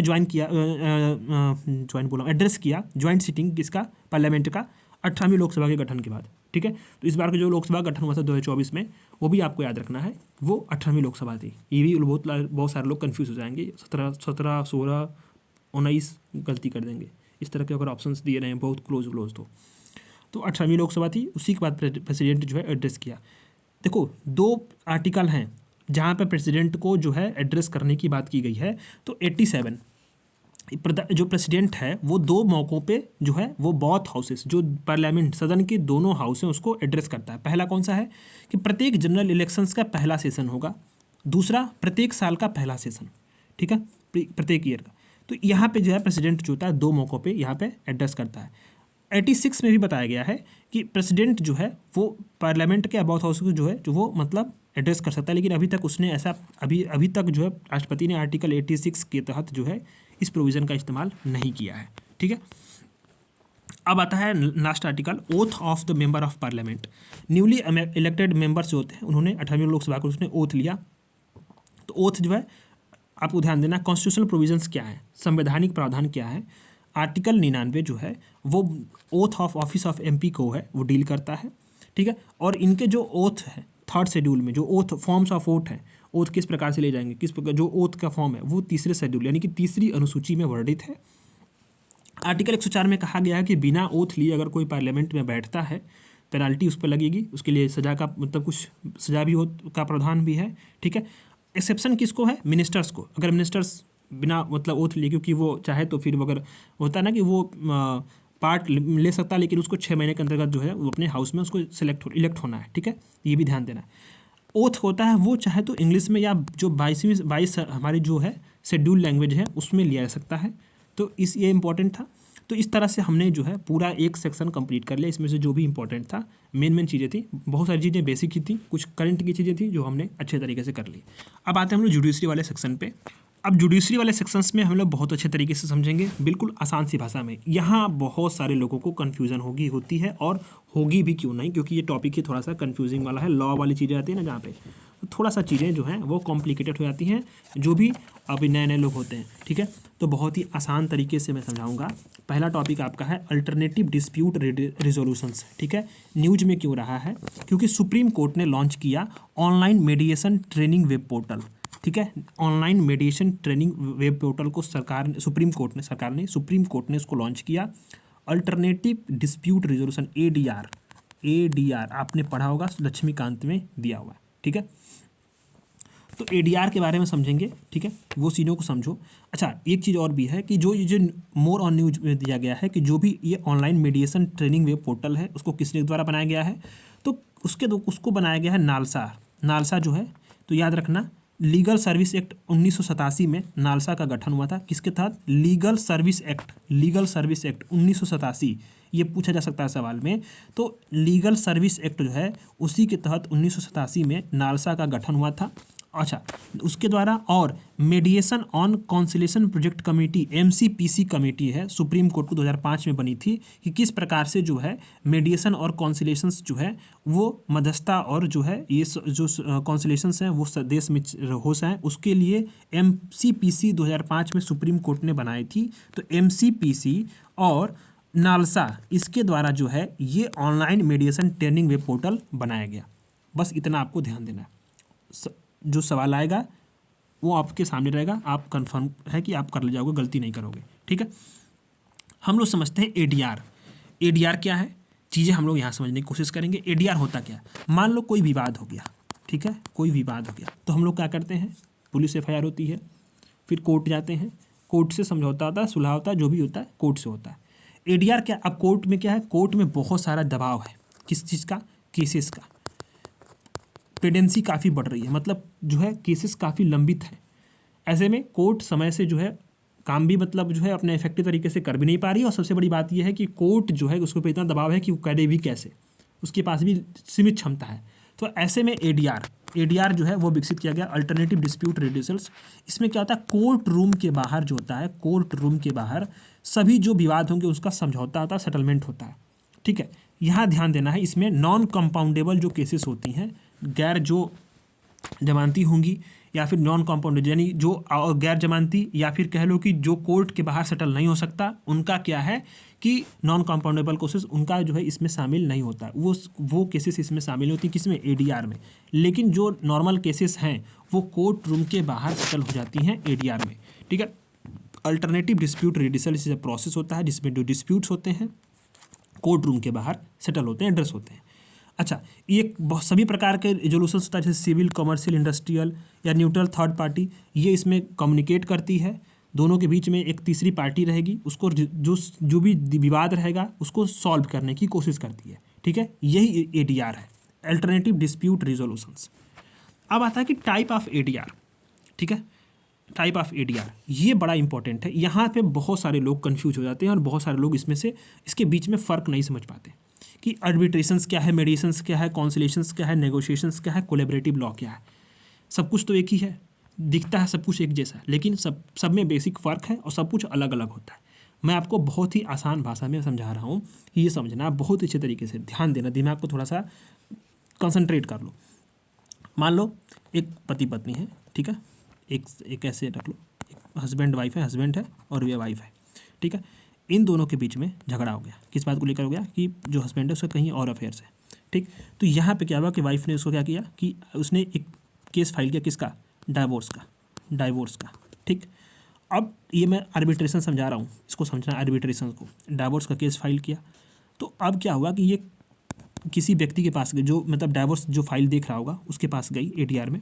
ठीक है, एडीआर में उसने क्या किया, उसने सबूत पेश किए। क्या पेश किए, सबूत। जब सबूत पेश किए तो फिर उसने क्या किया कि उसने जो है डाइवोर्स का स्वीकार कर लिया और कुछ मतलब उसका जो भी निर्णय रहा होगा, जैसे कि कुछ मुआवजा देना, तमाम जो डिमांड्स होंगे उसको फुलफिल करना, ये तमाम चीज़ों पे उसने डिसीजन दे दिए। ठीक है, तो ऐसे में आर्बिट्रेशंस में एक न्यूट्रल आर्बिट्रेटर होगा, मतलब एक न्यूट्रल जो व्यक्ति होगा, जज होगा या फिर जो भी नियुक्त अधिकारी होगा, वो क्या करेगा, एविडेंस के आधार पे वो कोई एक फैसला दे देगा। ठीक है, दोनों पक्षों को सुनने के बाद में, ये हो गया आर्बिट्रेशंस। दूसरा आता है मेडिएशंस। यही पति पत्नी का एग्जांपल लेते हैं, हस्बैंड वाइफ का, डाइवोर्स फाइल करने गए। ठीक है, अब क्या होता है को यहाँ पे कोई एक मेडिएटर होगा। ठीक है, बहुत ही यहाँ पे फ्लेक्सिबल प्रोसेस होता है, बहुत ही लचीला होता है प्रोसेस। ठीक, अब ये क्या करेगा कि कुछ बात इनसे एक्टिव पार्टिसिपेट करेगा, दोनों बीच में एक ये क्या करेगा, एक्टिव पार्टिसिपेट करेगा। ठीक है, और एक्टिव पार्टिसिपेट करके उसको सॉल्व करने की कोशिश करेगा। ठीक है, अच्छा, इसमें ध्यान देना है कि ये हस्बैंड के पास गया कि चलो तुम थोड़ा कॉम्प्रोमाइज कर लो, चलो मान लो कि ये वाइफ मांगी 10 लाख रुपए कंपनसेशन, कि हमें महीने का 10 लाख रुपए महीने का चाहिए, मेरे खर्चे बच्चे। हस्बैंड बोला ये बहुत ज़्यादा है, मैं आपको 2 लाख ही दूंगा। तो ये जो मेडिएटर होगा वो जाएगा, चलेगा, चलो तुम भी थोड़ा सा कुछ कम करो, तुम भी थोड़ा सा कुछ यहाँ पे कम करो, तो 5-5 लाख पे मामला सेटल हो गया। ये इसने एक्टिव पार्टिसिपेट करके मामला को डिस्प्यूट कर सॉल्व कर दिया, एक्टिव पार्टिसिपेट। और ये ध्यान देना है कि ये कभी भी अगर मान लो केस फाइल किया गया है, कोर्ट में नहीं मतलब कर दिया गया हो या कोर्ट से बाहर अभी नहीं किया गया हो, तभी भी जो है कभी भी ये मेडिएशन वाला काम किया जा सकता है। ठीक है, अब ये बता देना कॉन्सिलेशंस, तीसरा वाला आता है कॉन्सिलेशंस। ये क्या होते हैं कि किसी एक थर्ड न्यूट्रल पार्टी के पास जाते हैं, कॉन्सिलेटर्स के पास। अच्छा, उसके पास जो होगा सभी प्रूफ और इन्फॉर्मेशंस दिए जाएंगे। फिर इसके बाद क्या होगा, कॉन्सिलेटर जो होगा वो एक रिपोर्ट बनाएगा, कॉन्सिलेशन रिपोर्ट बनाता है। रिपोर्ट के आधार पे फिर जो है डिसीजंस होते हैं और वहीं जो है वहाँ पे सेटलमेंट होता है। अच्छा, अब आता है नेगोशिएशंस, चौथा आता है नेगोशिएशंस। इसमें थर्ड पार्टी इन्वॉल्व नहीं होता, ये दोनों पार्टियाँ अपने आसपास बैठती हैं, कहती हैं चलो यार तुम्हारी भी इज्जत है, हमारी भी इज्जत है, चलो हम लोग दूसरे किसी पार्टी को इन्वॉल्व नहीं करते हैं, बल्कि जो है क्या करते हैं, हम लोग आपस में मिलजुल कर सभी चीज़ों को जो है सॉल्व कर लेते हैं। तो यहाँ नेगोशिएशंस के थ्रू से तमाम चीज़ों को सॉल्व कर दिया, यहाँ पर थर्ड पार्टी इन्वॉल्व नहीं होगी। चौथा आता है कोलैबोरेटिव लॉ। कोलैबोरेटिव लॉ जो होता है ये समझो, यहाँ पे क्या होता है कि यहाँ पे जो है बोथ पार्टी जो होती हैं, अच्छा यहाँ पे समझो कि कोई भी तीसरा व्यक्ति नहीं होगा, थर्ड पार्टी न्यूट्रल कोई इन्वॉल्व हुई नहीं होगी। यहाँ पे क्या होगा कि मान लो कि ए है हस्बैंड और वाइफ, ठीक है, इसके पास से भी वकील होगा, ठीक है, इसके पास भी वकील होगा। दोनों ने कहा कि छोड़ो यार, हटाओ कि विवाद समाज में बदनामी हो रही है। ऐसे में करते क्या है कि हम लोग दोनों लोग एक टेबल पर बैठते हैं, ठीक है। यहाँ पे क्या होता है कि दोनों पार्टी एक कोलैबोरेटिव अटॉर्नी हायर करते हैं, कोलैबोरेटिव अटॉर्नी, ठीक है, जो सभी पार्टी को जो है, यहाँ पे क्या होता है कि यहाँ पे बातें सुनेगा और सभी जो होंगे वो अपने आपस में विवादों का समाधान कर लेंगे और एक कोलैबोरेटिव अटॉर्नी जो होगा उस पर साइन वगैरह कर देगा, सब कुछ हो गया सॉल्व, ठीक है। तो ये सारी चीज़ें होती हैं, इसके बीच में फ़र्क होता है। आसान सी भाषा में मैंने आपको समझा दिया है। कैसा लगा आपको? आप अपना कमेंट बताना। अगर कोई प्रॉब्लम होगी ज़रूर आप कमेंट करें, ठीक है, फिर से आपको मैं बता दूंगा। तो ये सारी चीज़ें यहाँ पे होती हैं। भारत में एक लोक अदालत भी आई थी। क्या आई थी? लोक अदालत, ठीक है, लोक अदालत आई थी। तो इसमें क्या क्या शामिल होता है? तो यहाँ पे ध्यान दो, लोक अदालत में यहाँ पे दो चीज़ें शामिल होती थी। लोक अदालत किसको बनाई थी? मेडिएशन और कॉन्सिलेशंस को मिला करके भारत में लोक अदालत का कॉन्सेप्ट आया था। लोक अदालत, ठीक है, किसका? मेडिएशन और कॉन्सिलेशंस का। तो याद रखना, इसको कंफ्यूज मत होना, पूछा जा सकता है सवाल, ठीक। इसी तरह से जो आर्बिट्रेशंस हैं, ये अभी देखा जाएगा कि आर्बिट्रेशंस जितने भी हैं, इसका जो है फ्रेमवर्क क्या है। तो डोमेस्टिक तौर पे जो है आर्बिट्रेशन एंड कॉन्सिलेशन एक्ट है 1996, ठीक है। इसको 2021 में इसको क्या किया गया था? अमेंड किया गया था, ठीक है। और यहाँ पे एक जो है इंडियन काउंसिल ऑफ आर्बिट्रेशन है, जिसको सोसाइटी के रजिस्ट्रेशन एक्ट के तहत इसको पंजीकृत किया गया है, 1860 वाला जो एक्ट है उसके तहत। बाकी कुछ इंपॉर्टेंट नहीं है। और जो ये हमारा जो ग्लोबल तौर पे देखें तो ग्लोबल में इंटरनेशनल कोर्ट ऑफ आर्बिट्रेशंस भी हैं, परमानेंट कोर्ट ऑफ आर्बिट्रेशंस भी हैं, और यूनिलैटरल मॉडल लॉ भी है, जिसके बेसिस पे हमारे यहाँ जो है आर्बिट्रेशन एंड कॉन्सिलेशन एक्ट 1996 को बनाया गया था, ठीक है। यही बातें हैं, इसमें बहुत कुछ पढ़ने के लिए नहीं, इंपॉर्टेंट नहीं है, ये प्रीलिम्स पे सवाल नहीं पूछेगा, ठीक है। जो पूछेगा वो मैंने करा दिया, ठीक। अब आता है मेडिएशन एक्ट 2023। सवाल इसमें बन सकता है बहुत अच्छे तरीके से, तो इसको आप अच्छे से पढ़ना, देखना। Why in news president of India granted assistant to past, ठीक है, assent to pass mediation act 2023 seeking to promote mediation as a preferred mode of ADR India. Mediation को जो है भारत में एडीआर के तौर पे, अल्टरनेटिव डिस्प्यूट रिजोल्यूशंस के तौर पे प्रमोट करने के लिए मेडिएशन एक्ट को प्रेसिडेंट ने जो है ये मंजूरी भी सहमति अपनी दी है, ठीक है। तो मेडिएशन एक्ट 2023 जो है इसको समझना है। तो मेडिएशन एक्ट 2023 में बेसिकली होगा क्या, आप समझो। मेडिएशन में कि मीडिएटर कौन हो सकता है, मीडिएटर कौन होगा, ठीक है, कौन हो सकता है। अच्छा, उसके लिए एलिजिबिलिटी क्या है, थर्ड पार्टी की क्या एलिजिबिलिटी है, डिसेबिलिटीज़ है, किस केस में मेडिएशन हो सकता है, ये सारी बातें तो होंगी ना। तो जो इसमें होता क्या है, जो इसमें अब जो एक्ट बनाया गया है मेडिएशन एक्ट 2023, तो इसमें मेडिएशन को डिफाइन भी किया गया होगा। तो इसमें कौन कौन सा दिखाया गया था मेडिएशन में? Pre litigation mediation, online mediation, community mediations, मतलब कि जो मध्यस्थता हो सकती है कि किसी भी केस को कोर्ट में केस के दौरान किस तरह से अगर मेडिएशन हो, या कोर्ट केस करने से पहले किस प्रकार से मध्यस्थता कर ली जाए, ऑनलाइन मध्यस्थता कैसे हो, सामुदायिक मध्यस्थता कैसे हो। तो इन सभी चीज़ों को जो है इसमें डिफाइन किया गया है और बताया गया इसमें कि अगर पार्टी चाहे तो अमेंड, मतलब ये दो पक्षों को, किसी एक थर्ड पर्सन को जो मीडिएटर है, मध्यस्थता करने वाला है, उसको नियुक्त करके अपने डिस्प्यूट को सेटलमेंट कर सकती हैं, ठीक है, ठीक है। अब जो सिविल और कॉमर्शियल डिस्ट्रीब्यूट्स हैं, इसको चाहे तो बिना किसी कोर्ट या ट्रिब्यूनल्स में गए बिना चाहे तो मीडिएशन के थ्रू भी ये जो है सॉल्व हो सकता है। अच्छा, कौन से मीडिएशन के लिए अनफिट होंगे? तो जो अनसाउंड माइंड का जो पर्सन होगा या जो माइनॉर्स होगा वो तो बिल्कुल होगा नहीं। अच्छा, क्रिमिनल प्रोसिक्यूशंस अगर हो रहे हो तो वैसे उसके में मध्यस्थता नहीं हो सकती। मान लो किसी का मर्डर कर दिया, वो मध्यस्थता तो होगी नहीं, सही जायज़ सी बात है। अच्छा, किसी तीसरे व्यक्ति के जो राइट हैं वो अफेक्ट हो रहे हैं, मान लो कोई व्यक्ति या दो व्यक्ति मिलकर अपने आप में मध्यस्थता कर रहे हैं पर तीसरे व्यक्ति का हानि हो रहा है, तो ऐसे केसेस भी जो होंगे वो इसमें मध्यस्थता के लिए फिट नहीं होंगे। अच्छा, टाइमलाइन क्या है? तो कोई भी मध्यस्थता जो होगी, केस होगा मेडिएशन का, उसको 120 दिन में कंप्लीट कर लेना है। चाहे तो पार्टी जो होंगी दोनों आपसी सहमति से 60 दिन और समय ले सकती हैं, बट 120 दिन मतलब नॉर्मल प्लस 60 दिन और, तो 180 दिन के अधिक समय नहीं लेना है, ठीक है। अच्छा, एक बात और, जो मेडिएशन होगा वो सुप्रीम कोर्ट और हाई कोर्ट के डायरेक्शंस हैं, उसी के बेसिस पे रूल्स जो फ्रेम हुए हैं उसी के बेसिस पे होंगे, उससे अधिक नहीं होंगे। अच्छा, उससे अधिक अदर जो बेसिस है उस आधार पे नहीं हो सकते, ठीक है। अच्छा, एक बात और भी है, कोई पार्टी चाहे तो मेडिएशन अब दो सेशन के बाद चाहे तो वो अपने वापस हट सकती है या अपने जो है जो भी अपना आधार है उसको वापस ले सकती है। ठीक, मीडिएशन काउंसिल ऑफ इंडिया में एक बनाया गया है, एस्टेब्लिश किया गया है, उसमें एक चेयर में होगा और दो मेंबर होंगे। ठीक है, एक बात और भी इसमें ध्यान देना है, इन्फोर्सिबिलिटी। वैसे तो देखा जाए तो इसमें कोई भी वर्डिक्ट्स जो होते हैं, वैसे तो इसमें मतलब इसमें क्या होता है कि इसका जो है इसको चैलेंज नहीं कर सकते, लेकिन किन किन ग्राउंड पर उसको चैलेंज कर सकते हैं वो चीज़ को ध्यान दो कि जो एग्रीमेंट होगा जो मीडिएशन के बाद वो क्या होगा, बाइंडिंग होगा।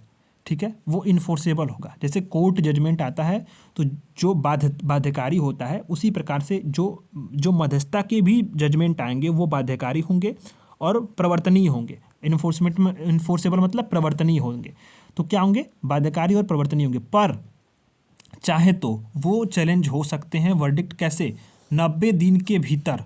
ठीक है, 90 दिन के भीतर वो वर्डिक्ट चैलेंज हो सकते हैं। किन ग्राउंड पे, अगर मान लो कोई फ्रॉड हो गया हो, कोई करप्शंस हो गया हो, इन पर्सोनिफिकेशन हो गया, डिस्प्यूट हो गया, जो मेडिसन के लिए डिस्प्यूट फिट नहीं हो, तो इन सारे ग्राउंड पे चाहे तो ये सेटलमेंट जो होता है वो चैलेंज किया जा सकता है, पर वो क्या होते हैं, कोर्ट की तरह ही मान्य होते हैं। अब आते हैं हम लोग लोक अदालत, जो आपको मैं बता रहा था लोक अदालत। ठीक है, तो सुप्रीम कोर्ट ने एक स्पेशल लोक अदालत जो है ऑर्गेनाइज किया।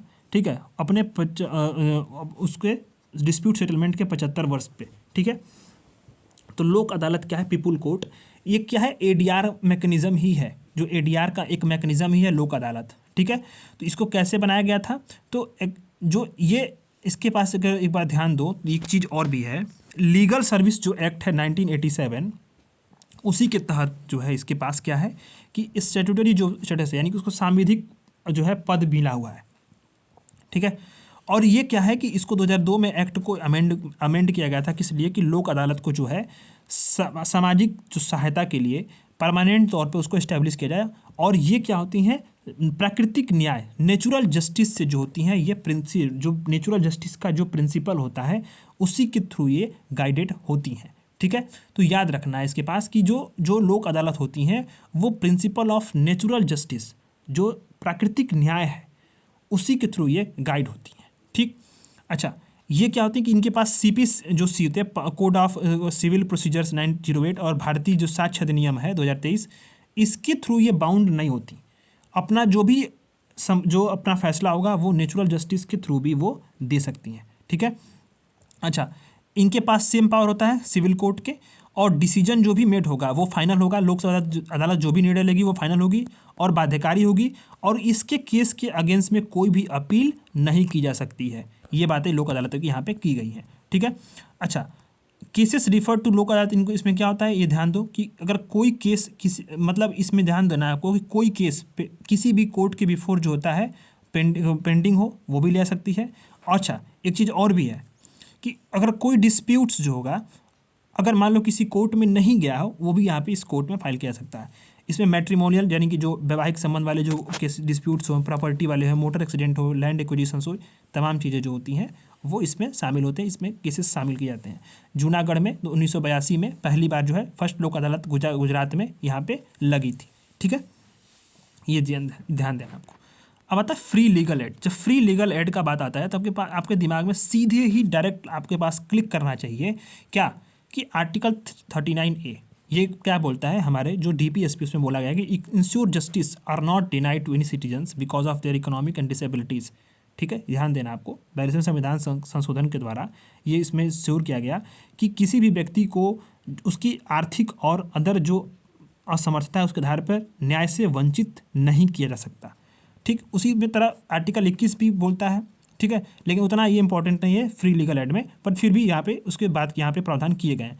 तो यहाँ न्यूज में क्यों रहा है, सुप्रीम कोर्ट ने डायरेक्शंस दिए स्टेट लीगल जो अथॉरिटी है LSA को कि आप फ्री लीगल एड जो है वो जो पर्सन इमेट्स हैं, प्रिजन्स इमेट्स हैं, जो बंदी हैं न्याय में हिरासत में जेलों में, उनके लिए आप जो है फ्री लीगल एड की सर्विसेज की जो है उसको इंश्योर करो, उनके एक्सेस इंश्योर करो। किसको, स्टेट लीगल अथॉरिटी को जो है सुप्रीम कोर्ट ने डायरेक्शंस दिए हैं। तो भारत में फ्री लीगल एड सर्विस हैं जो उनको दी जाती है जो असक्षम है, जो उन सभी चीज़ों को नहीं समझते। जैसे मान लो कोई व्यक्ति है, उसको किसी मोटर से उसने धक्का लग गया या फिर जो है उसने धक्का मार दिया, वो जेल में बंद है, उसको अपने राइट पता ही नहीं है, उसके पास इतने क्षमता नहीं है कि वो जेल से बाहर निकल पाए या वकील हायर कर सके, उन लोगों के लिए जो है फ्री लीगल एड सर्विस की बात यहाँ पे की गई है। इसमें लीगल एडवाइस हो सकता है, मेडिएशन हो सकता है, नेगोशिएशन हो सकता है, एडीआर के मैकेनिज्म भी अपनाए जा सकते हैं। ठीक है, तो ये चीज़ें यहाँ पे बात की गई हैं। अच्छा, इसके लिए सांविधिक प्रावधान क्या है? सांविधिक, संवैधानिक नहीं बात कर रहा हूँ मैं, स्टैट्यूटरी बता रहा हूँ। सांविधिक क्या है? तो लीगल सर्विस एक्ट 1987 में आया था, इसको ये 1987 में बनाया गया था, ये 1995 में लागू हुआ। ये क्या करता है कि LSA है to constitute LSA to provide free and competent legal services to the weaker society of sections. ठीक है, इसी के थ्रू जो है नालसा, SLSA और यहाँ ध्यान दो district legal service authority DLSA ये बनाए गए थे। नालसा का भी गठन हुआ था, नेशनल लीगल सर्विस अथॉरिटी, वही मैं बताया था ना कि नेशनल लीगल सर्विस एक्ट के थ्रू 1987 के थ्रू, मैं ऊपर आपको पढ़ा भी रहा था। नालसा का, SLSA का, स्टेट लीगल सर्विस अथॉरिटी का, फिर district legal service authority DLSA, तीनों का गठन हुआ है। ठीक है, इसी तरह से भारतीय नागरिक सुरक्षा संहिता 2023 में सेक्शन 341 भी बोलता है कि ये जो है स्टेट में अपने खर्चे पे लीगल एड को जो है जो भी ज़रूरतमंद है उनको प्रोवाइड किया जाए, जो कि कानूनी सलाहकार या कानूनी जो है सहायता लेने में अक्षम है। ठीक है, तो सरकार भी चाहे इसके लिए प्रयास कर रही है। ये तो कानूनी तौर पे बात हो गई। सरकार क्या कर रही है? दिशा स्कीम लाई है, टेली लॉ लाई है, न्याय मित्र प्रोग्राम लाई है, लोक अदालत जो है सरकार बराबर जो है वो ऑर्गेनाइज कर रही है। तो इस सरकार ने भी इस दिशा में कदम उठाए हैं। नालसा के बारे में थोड़ा सा देख लेते हैं। नालसा एक जो है सांविधिक बॉडी है। LSA एक्ट के तहत, लीगल सर्विस एक्ट के तहत 1987 में इसको बनाया गया था कि जो समाज के कमजोर वर्ग होंगे उनको फ्री और कॉम्पिटेंट लीगल सर्विसेज दी जाए। ठीक है, अच्छा ये अभी यहाँ पे ध्यान दो, इसका फंक्शंस क्या है कि जो भी और लोक अदालत है उसके ऑर्गेनाइज करती है डिस्प्यूट के सेटलमेंट के लिए, मॉनिटर करती है, इवेलुएट करती है कि कितना जो लीगल एड के प्रोग्राम चल रहे हैं वो कितने इफेक्टिव तरीके से चल रहे हैं, और तमाम चीज़ों को जो है ये जो है प्रोवाइड करती है। अच्छा आता है कि इसमें जो फ्री लीगल एड्स हैं उसको पाने के लिए कौन कौन से लोग जो है एलिजिबल, इस पर UPSC ने प्रीवियस ईयर में क्वेश्चन भी पूछा है। तो वही है, वुमेन, चिल्ड्रन है, शेड्यूल कास्ट, शेड्यूल ट्राइब के जो मेंबर्स हैं, इंडस्ट्रियल वर्कमैन हैं। ठीक है, किसी भी जो दैवीय आपदा या जो बड़े स्तर पर आपदा आती है उसके विक्टिम्स हैं, कस्टडी में जो जुवेनाइल होम में है।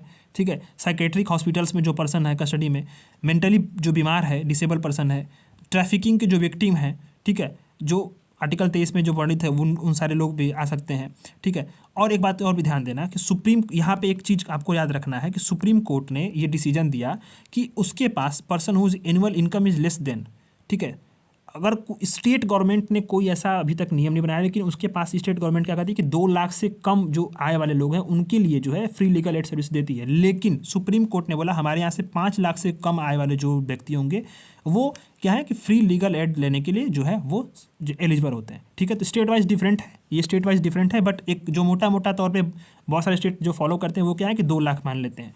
स्टेट वाइज ये डाटा अलग है। ठीक है, बट सुप्रीम कोर्ट ने अपने यहाँ फिक्स किया कि 5 लाख से कम जो आय है वो लोग क्या गए फ्री लीगल एड ले सकते हैं। ठीक है, ये चीज़ें थी।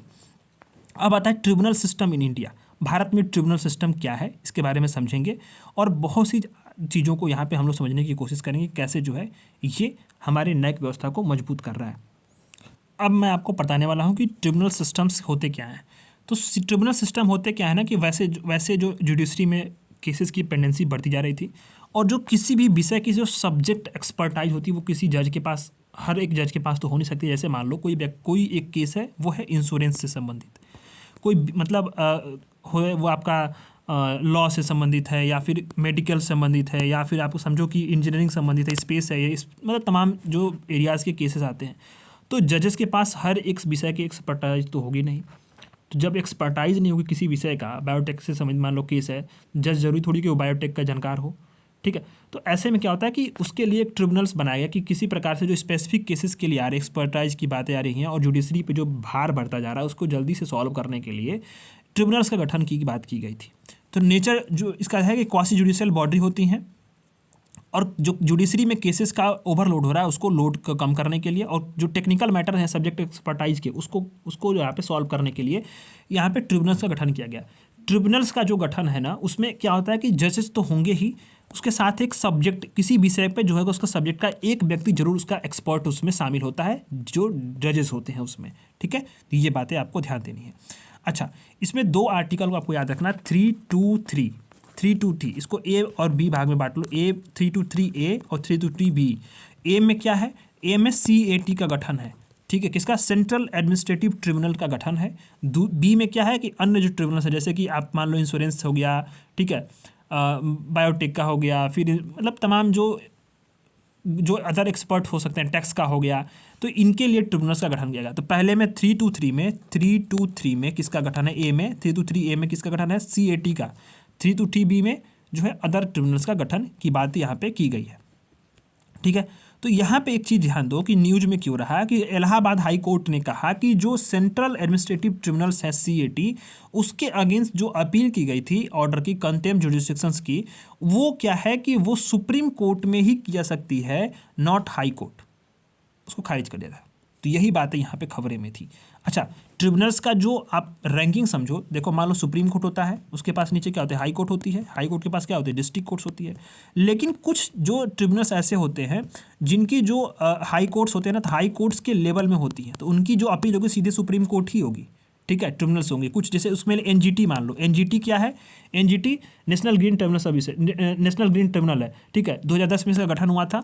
और ये क्या करती है? पर्यावरण से संबंधित मुद्दों को सॉल्व करने के लिए जो है ये उनसे जुड़ी समस्याओं को देखती है। तो NGT की जो अपील होगी, मान लो वो क्या है उसमें कि उसको उसका लेवल अगर आप मतलब रखोगे ना, किसके आधार मतलब उसका वरीयता क्रम जो आप रखोगे, तो वरीयता उसकी अपील सुप्रीम कोर्ट में की जाएगी। ठीक है, उसी तरह CAT जो है, CAT क्या है? उसकी अपील कहाँ पे की जाएगी? सुप्रीम कोर्ट में की जाएगी। यही हाई कोर्ट ने कहा है। कुछ ट्रिब्यूनल्स क्या होते हैं? वो डिस्ट्रिक्ट लेवल के भी होते हैं, तो उसकी अपील कहाँ होती है? हाई कोर्ट में होती है। तो ट्रिब्यूनल्स बड़ा फ्लेक्सिबल है एक जो है हमारी जुडिशरी में। ठीक है, तो एस्टेब्लिशमेंट अगर आप देखो तो देखो, अपील प्रॉम्प्ट यूजली ट्रिब्यूनल्स जो होते हैं वो यूजुअली जो होती है वो किसी कंसर्न हाई कोर्ट में होती है। लेकिन कुछ जो लॉ स्पेसिफिक होते हैं वो उसको क्या होती है? वो अपील कहाँ हियर होती है? वो सुप्रीम कोर्ट में होती है। ठीक है, तो कुछ ट्रिब्यूनल्स के पास अपीलेट जुडिक्शन भी होता है। ठीक है, तो वो चीज़ों को भी आपको समझना है। तो ट्रिब्यूनल्स बड़ा फ्लेक्सिबल होते हैं, उनकी जो एक्सपर्टाइज होती है विषय में वो, और उनका जो गठन होता है किस सब्जेक्ट के किस हद तक उस सीमा को लागू करते हैं किसी विषय को, उसी आधार पे उनकी अपील होती है। ठीक है, तो जो ट्रिब्यूनल्स हैं वो देखो 42वें संविधान संशोधन 1976 के थ्रू जो है 323A के तहत जो है CAT का गठन हुआ था। ठीक है, बहुत central state level administrative tribunal का गठन हुआ था। और 323B के तहत अदर मैटर जैसे कि टैक्सेशन, लैंड रिफॉर्म वगैरह के लिए ये गठन हुआ था। वहीं कोर्ट जो होते हैं, कोर्ट क्या है? हमारे संविधान में इनका गठन किया गया है। इसमें पार्लियामेंट के एक्ट से कोर्ट नहीं गठित है, बल्कि वो संविधान में उल्लिखित है। अच्छा, जो ट्रिब्यूनल्स होते हैं उनका रिकमेंडेशन किसने किया था? स्वर्ण सिंह कमेटी ने किया था। ठीक, जो इनका पर्पज क्या होता है कि ये डिस्प्यूट्स और कंप्लेंट होते हैं किसी स्पेसिफिक मैटर पे, उसको सॉल्व करते हैं। वहीं जो कोर्ट होते हैं वो मेंटेन लॉ और ऑर्डर करते हैं, वो तमाम सिविल, क्रिमिनल, अनेक प्रकार के मामलों को देखते हैं। जो प्रोसीजरल कंप्लाइंस क्या होता है कि ये किसी एक स्पेसिफिक प्रोसीजर से बाउंड नहीं होते हैं, बल्कि ये प्रिंसिपल ऑफ नेचुरल जस्टिस से ये गवर्न होते हैं। जबकि ये क्या होते हैं कि ये जो न्यायिक संहिता है, हमारे प्रोसीजरल कोड्स हैं, उसी के आधार पर ये बाउंड होते हैं, ये घिरे होते हैं या उन जो है सीमा में बंधे होते हैं। मेंबर क्या होंगे? यहाँ पे जुडिशियल होंगे, कुछ एक्सपर्ट भी होंगे जो जिन स्पेसिफिक नॉलेज के जिस विषय का ये ट्रिब्यूनल बना है। यहाँ पे क्या होता है? यहाँ पे सिर्फ जुडिशियल व्यक्ति होते हैं कोर्ट में। पावर क्या है कि limited to law under which they are set. ठीक है, और यहाँ क्या होता है कि power to use all enacted law. यहाँ पे जिस लॉ के अंतर्गत बनाएगा उसी के तहत वो कानून का जो आदेश पालन करेंगे। यहाँ पे जो है बहुत सारे लॉ यहाँ पे इनके लिए पावर कर सकते हैं, एक्सरसाइज कर सकते हैं किसी भी डिसीजन को देने के लिए। तो ये चीज़ें हैं। तो अब आता है बेल। उम्मीद है उसमें कोई दिक्कत आपको नहीं आई हुई। बेल बहुत इंपॉर्टेंट है। अच्छा, यहाँ पे चीज़ों को समझना, बेल ना यहाँ से ये सवाल पूछे जा सकते हैं, सवाल यहाँ से पूछे गए भी हैं प्रीवियस ईयर में।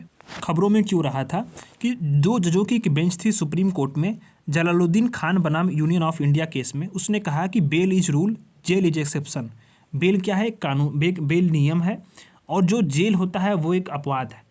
इस प्रकार की बात उसने की है, बड़ा इंपॉर्टेंट है। मेंस में भी आप इस टर्म को यूज कर सकते हो। ठीक है, इवन इन स्पेशल स्टेटस, जैसे कि जो स्पेशल केसेस होते हैं जैसे UAPA, ठीक है, अनलॉफुल प्रिवेंशन ऑफ एक्टिविटीज़ जो होती हैं, तो इन केसेस में भी ये जो है बेल ज़रूरी होता है। ठीक है, बेल एक लॉ है। तो ये इसमें सरकार ने जो है सरकार बोल रहा हूँ, कोर्ट ने जो है ये पूरे जो है जो बताया गया कि आर्टिकल 21 के तहत जो है अगर जो बेल का डिनाई किया जा रहा है बार बार, तो वो क्या है? आर्टिकल 21 का डिनाई मतलब वो वायलेशन हो रहा है, उल्लंघन हो रहा है। ठीक है, तो लीगल प्रोविजंस बेल के क्या हैं वो चीज़ों को हम लोग समझते हैं। बेल क्या होती है, उसमें आप समझो मैक्सिमम पीरियड ऑफ, जो अगर आप समझो कोई व्यक्ति है और उसके जितने सजा का जो अवधि है उसका एक हाफ से अधिक उसने, माने आधा अधिक उसने कवर कर लिया है जेल में, ठीक है, अंडर ट्रायल प्रिजनर, तो उसको बेल दी जा सकती है। और पहली बार अगर कोई ऑफेंडर है, जो व्यक्ति पहली बार अपराध कर रहा हो और अपनी जो सजा की अवधि है उसका मैक्सिमम अगर 1/3 उसने कवर कर लिया हो जेल में, तो उसको बेल दी जा सकती है। ये बातें यहाँ पे भारतीय न्यायिक नागरिक सुरक्षा संहिता जो अधिनियम 2023 में है उसका सेक्शन 479 जो है वो कहता है, ठीक है। स्पेशल लॉज हैं, तो जो पॉक्सो एक्ट 2002 है, जैसे डोमेस्टिक वायलेंस है, ये भी जो होते हैं वो क्या करते हैं, कुछ प्रोविजंस बनाते हैं, जैसे कि जो कि ग्रांट किस प्रकार से बेल ग्रांट की जाए। अब आता है कि भारत में बेल किस प्रकार की, कौन कौन सी बेल दी जाती हैं। बड़ा इंपॉर्टेंट है सवाल, यहाँ से यूपीएससी ने पूछा हुआ है और फिर पूछ सकता है। एग्जाम्पल के तौर पे आपको मैं दे रहा हूँ, एग्जाम्पल के तौर पे दे रहा हूँ, एक जो उदाहरण है वो है कि अरविंद केजरीवाल चुनाव हो रहे हैं दिल्ली में, तो उनके ऊपर जो है केसेस फाइल की गई। हाल का उदाहरण है इसलिए मैं आपको दे रहा हूँ, और बड़ा परिचर्चित है, सब लोग जानते होंगे। तो जब केस फाइल की गई थी तो उन्होंने क्या किया कि अंतरिम बेल के लिए उन्होंने अप्लाई किया, ठीक है। वो अंतरिम बेल के लिए उन्होंने कोर्ट गए, जब केस हो गया तो जान गए कि जब हमको जेल जाना पड़ेगा, हमको गिरफ्तार कर सकती है सीबीआई ईडी, तो वो अंतरिम बेल के लिए उन्होंने अप्लाई किया कोर्ट में। तो ये क्या होती है अंतरिम बेल की, टेम्प्रोरी बेल होती है, किसी भी जो रेगुलर या एंटीसिपेटरी बेल के हायरिंग होने से पहले इस पर अंतरिम बेल दी जाती है। तो इसमें क्या होता है, इसमें सुनवाई में समय था अभी, तब तक तो सीबीआई गिरफ्तार कर लेती। तो उन्होंने फिर क्या किया कि फिर उन्होंने एंटीसिपेटरी बेल के लिए जो है वो क्या हुआ कि वो गए कोर्ट के पास। तो एंटीसिपेटरी बेल क्या होता है कि नॉन अवेलेबल ऑफेंस होता है, कुछ दिन के लिए जो इसमें समय पीरियड होता है कि आप इसको एंटीसिपेटरी बेल मिल गई है, ठीक है। तो एंटीसिपेटरी बेल मिली, उसके बाद क्या हुआ कि कुछ समय के लिए था समय सीमा, तो गिरफ्तार हो गए। अच्छा, जब गिरफ्तार हो गए तो फिर इसके बाद उन्होंने फिर क्या किया कि उन्होंने डिफ़ॉल्ट बेल के लिए जो है उन्होंने यहाँ पे अप्लाई किया, ठीक। अच्छा, डिफ़ॉल्ट बेल क्या था कि मान लो कि अगर पुलिस जो होता है तो पुलिस क्या करेगी, अगर कोई भी डिफ़ॉल्ट बेल होता है तो 60 दिन के लिए या फिर 90 दिन के लिए, 60 से 90 दिन के बीच में जो होता है वो उसको चार्जशीट फाइल करनी होती है, ठीक है, 60 से 90 दिन के बीच में। अच्छा, अगर और बेल कैसे, बेल होता क्या है, तो समझो बेल किसको मिलेगा, अपराध दो प्रकार का होता है ना अपराध, एक तो होगा जमानती और गैर जमानती, ठीक। तो गैर जमानती जो होता है उस पर बेल तो नहीं मिलती है, जमानती के लिए बेल मिलती है। तो बेल उसी बात हो रही जो जमानती अपराध होते हैं। तो जब डिफ़ॉल्ट बेल के उन्होंने जो अप्लाई किया तो उस वक्त खुश थे कि चलो जो सीबीआई है उसने चार्जशीट, ईडी है जो चार्जशीट फाइल नहीं की है, 60 से 90 दिन हो गया है। तब तक क्या हुआ कि उसी केस पे जो है अगले दिन, अब वो डिफ़ॉल्ट बेल के लिए परेशान थे एकदम। तो फिर उन्होंने क्या किया कि डिफ़ॉल्ट बेल के लिए आवेदन किया था और सुनवाई होनी थी, उसके एक दिन पहले सीबीआई गिरफ्तार कर लेती है उसी केस पे, बोलती है कि अब हम चलो रखेंगे। तो अब क्या हुआ कि परेशान हो गए। तो परेशान होने के बाद जो है फिर उन्होंने रेगुलर बेल के लिए जो है वो पुलिस कस्टडी में उसको जो है रखा गया था रेगुलर, तो फिर रेगुलर बेल के लिए उन्होंने अप्लाई किया। तो चारों बेल उन्होंने अप्लाई किए थे, इसलिए मैंने एग्जाम्पल के तौर पे उन्होंने आपको टाइमलाइन के थ्रू बता दिया और एग्जाम्पल भी सेट हो गया कि इस तरह से मिलता है ये, ठीक है। तो ये चीज़ें हो गई। अब आता है कि मेजर्स टेकन फॉर बेल। अब इसमें क्या होता है, ध्यान देना कि कौन कौन से जो है उपाय किए गए हैं। तो प्ली बार्गेनिंग जो है, तो प्ली बार्गेनिंग होती क्या है कि जो ऑफेंस किया है, क्राइम किया है, जो व्यक्ति आरोपी है वो बोलता है जज साहब से, जज साहब मैंने ये अपराध किया है, मैं इसको कबूल करता हूँ और प्लीज़ मेरी आप सज़ा कुछ कम कर दो। यही है प्ली बार्गेनिंग। होता क्या है कि जिसको कोर्ट के पास भी टाइम होता है टाइम कम होता है, रिसोर्सेज कम है और बहुत अधिक दबाव है। ऐसे में बिना ट्रायल किए जो भी व्यक्ति होगा उसको सज़ा सुनाने की प्रयास की जाती है। तो प्ली बार्गेनिंग में जो व्यक्ति आरोपी है वो इस प्रकार को स्वीकार करेगा। ऐसे में उसके कुछ क्या हो गया, कुछ सज़ा कम हो गई। लेकिन वो किसी केस में काम आएगा जब वो 7 साल से ऐसी कोई उसने अपराध न किया हो जिसको 7 साल से अधिक की सज़ा का प्रावधान हो। 7 साल से कम की सज़ा वाले प्रावधानों में ये प्ली बार्गेनिंग काम करता है। और एक बार उसने अगर प्ली बार्गेनिंग का इस्तेमाल कर भी लिया है तो दोबारा उसको प्ली बार्गेनिंग का यूज करना या उसके पास फिर दोबारा कोर्ट के पास जाना या उसके लिए बेल का जो अप्लाई करना, ये सभी ऑप्शंस बंद हो जाते हैं। ये है plea bargaining. E prison software भी सरकार ने बनाई है, ठीक है। सभी स्टेट गवर्नमेंट के जो अथॉरिटीज़ हैं उसके डेटा को एक्सेस करने के लिए, इफिशिएंट करने के लिए कि किस प्रकार से बेल जो है वो मिल रहा है या नहीं मिल रहा है, ठीक है। ये चीज़ें हैं। अच्छा, एक बात आती है इससे जुड़ी हुई एक रिलेटेड न्यूज है, ये है कि 2 जजों की बेंच सुप्रीम कोर्ट ने जो एंटीसिपेटरी बेल है, ठीक है, सेक्शन 8 SC/ST एक्ट का, ठीक है, वो बताया गया है कि is not applicable unless a prime fascia case under the act is made around the against accused. तो जो SC एक्ट है, SC/ST एक्ट 1989, उसमें ये बताया गया था कि जो एंटीसिपेटरी बेल का कोई प्रावधान नहीं था, लेकिन सुप्रीम कोर्ट ने कहा कि ऐसा नहीं कि एंटीसिपेटरी बेल उसको नहीं मिल सकती है। ठीक है, अगर उसे प्राइमा फेसी जो केस जो दर्ज कर रहा है उसको लगे कि जो एक्यूज्ड है उसके अंतर्गत जो है उसके साथ सही में नाइंसाफ़ी हुई है, तो एंटीसिपेटरी बेल उसको मिल सकती है। सुप्रीम कोर्ट ने यही कहा था, इस आर्टिकल में यही बताया गया है इसमें। ठीक है, जो SC/ST एक्ट है, एट्रोसिटीज़ एक्ट 1989, वो क्या बोलता है कि वो इसलिए बनाया गया था कि जो SC/ST एक्ट है, ठीक है, वो उनके ऊपर अगर कोई भी अत्याचार होता है और कोई भी दुर्भावनापूर्वक जो कमेंट करे या फिर मारे पीटे परेशान करे, तमाम चीज़ों पे जो है इसने जो है SC/ST एक्ट में ये प्रावधान किए गए उनके ऊपर। ठीक है, जो भी क्राइम्स हो रहे हैं, ऑफेंस हो रहे हैं, उसको जो है कंट्रोल करने के लिए स्पेशल कोर्ट भी था ट्रायल के लिए। ठीक है, तो लेकिन इसके कुछ फीचर्स हैं। जो एक्यूज्ड होगा, जो आरोपी है, वो ये नहीं कि वो SC/ST मेंबर का नहीं होना चाहिए। मतलब ये है कि मान लो कि एक SC/ST एक्ट का व्यक्ति है एस और है ए, ऐसा नहीं कि यस वाला उठा और ये जो उसका पड़ोसी है उसको परेशान करने के लिए उसके ऊपर SC/ST एक्ट लगा दिया, ऐसा नहीं। सेम कम्युनिटी के SC/ST व्यक्ति नहीं होना चाहिए। ठीक है, ऑफेंसेस क्या होना चाहिए? तो ऑफेंसेस मान लो कि कोई व्यक्ति SC/ST का है और उस SC/ST का है और उसको जो है मैनुअल एक्सचेंजिंग, ठीक है, देवदासी प्रथा वगैरह काम करा दिया गया। ठीक है, तो इन सभी चीज़ों पे SC/ST एक्ट जो है वो लग सकता है, ऐसा नहीं। और देखो, तीसरा व्यक्ति ये भी है कि मान लो कि अगर कोई पब्लिक सर्वेंट है, उसको जांच करने के लिए भेजा गया, उसने देखा कि अरे यार ये तो मेरा दोस्त है SC/ST एक्ट वाला, तो उसने उसको बचा दिया, तो ऐसा क्या होगा कि फिर उसके ऊपर भी कार्रवाई चलेगी, जो पब्लिक सर्वेंट उसको बचाएगा। तो ये सारी चीज़ें उसके फीचर्स हैं। ठीक है, अब आता है नेक्स्ट इंपॉर्टेंट न्यूज होता है ग्राम न्यायालय। तो सुप्रीम कोर्ट ने जो यहाँ पे कंसर्न किया है कि जो भी ग्राम न्यायालय बने हैं, ग्राम न्यायालय एक्ट 2008 के तहत, उनकी जो है प्रासंगिकता पे, उनकी जो कार्य करने की पद्धति उस पर ऊपर उसने सुप्रीम कोर्ट ने कंसर्न भी दिया है। पर्पस क्या था ग्राम न्यायालय बनाने का? कि जो भी ग्राम के लेवल पे जो व्यक्ति हैं, जो किसी व्यक्ति से सामाजिक, आर्थिक या अन्य जो असमर्थता उसके कारण से जस्टिस यानी कि न्याय को सिक्योर नहीं कर पा रहे हैं, उनके लिए इक्वल अपॉर्चुनिटीज़ को क्रिएट करने के लिए ग्राम न्यायालय एक्ट 2008 के तहत जो है ग्राम न्यायालयों की जो है उसने स्थापना की गई थी। ठीक है, इसमें इंपॉर्टेंट बात ये प्रीलिम्स में आपसे पूछा जा सकता है, नागालैंड, अरुणाचल प्रदेश, सिक्किम और ट्राइबल एरियाज़ कुछ एक्ट में जो है इसमें इसको एक्सक्लूड किया गया। यानी कि आपको ध्यान देना है, एक इंडिया का मैप बनाओ। ठीक है, इंडिया का मैप, ठीक है, रफ वर्क है। ये नॉर्थ ईस्ट का जो सिक्किम हो गया, अरुणाचल हो गया, नागालैंड, ये जो एरिया है ऐसे ट्रायंगल जो बन रहा है, ये वाला एरिया जो है एक्सेप्शन है, और कुछ जो ट्राइबल रीजन्स हैं जिसको एक्ट में अलग से डिफाइन किया गया है, उसको यहाँ पे एक्सक्लूड किया गया है। ठीक है, अब सीट्स ऑफ ग्राम न्यायालय जो होंगे कहाँ पे होंगे? तो हेडक्वार्टर ऑफ इंटरमीडिएट पंचायत, आप पंचायतों के 3 टायर को देखते होंगे, एक ग्राम न्यायालय, ब्लॉक और फिर आपका जो है जिला का। तो ब्लॉक लेवल यानी इंटरमीडिएट जो पंचायत है ब्लॉक लेवल पे, वहीं पे इसका जो है हेडक्वार्टर ग्राम न्यायालय का लोकेट होगा। ठीक है, ये बात याद रखो। स्टेट जो स्टेटस क्या है? तो ग्राम न्यायालय जो होता है वो ध्यान दो, इसमें स्टेट गवर्नमेंट क्या करती है? न्यायाधिकारी जो होती है प्रत्येक ग्राम न्यायालय के लिए हाई कोर्ट के कंसल्टेशन में नियुक्त करती है।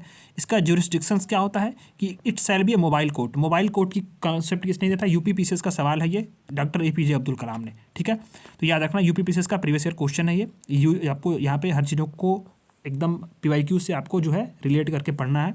तो मोबाइल कोर्ट है, बहुत सिविल एंड क्रिमिनल जुडिक्शन जो होती हैं वो यहाँ पे इसको सेटल किया सकता है। ठीक है, अच्छा, अब यहाँ पे क्या होता है, जो डिस्प्यूट प्रोसेस कैसे सॉल्व होता है, सेटल होता है? तो कॉन्सिलेशंस बिटवीन पार्टीज़ के बीच में कॉन्सिलेशंस होता है। ठीक है, अब ये क्या होता है? ये प्रिंसिपल ऑफ नेचुरल जस्टिस के थ्रू जो होता है, ये कहीं ना कहीं जो होता है ये मतलब इसमें सॉल्व किया था सारी चीज़ों को, न कि इंडियन एविडेंस एक्ट यानी भारतीय साक्ष्य अधिनियम जो हाल ही में बना है उसके एक्ट के तहत नहीं, बल्कि जो है प्रिंसिपल ऑफ नेचुरल जस्टिस के थ्रू जो है कहीं ना कहीं कॉन्सिलेशंस होता है दोनों पार्टियों के बीच में।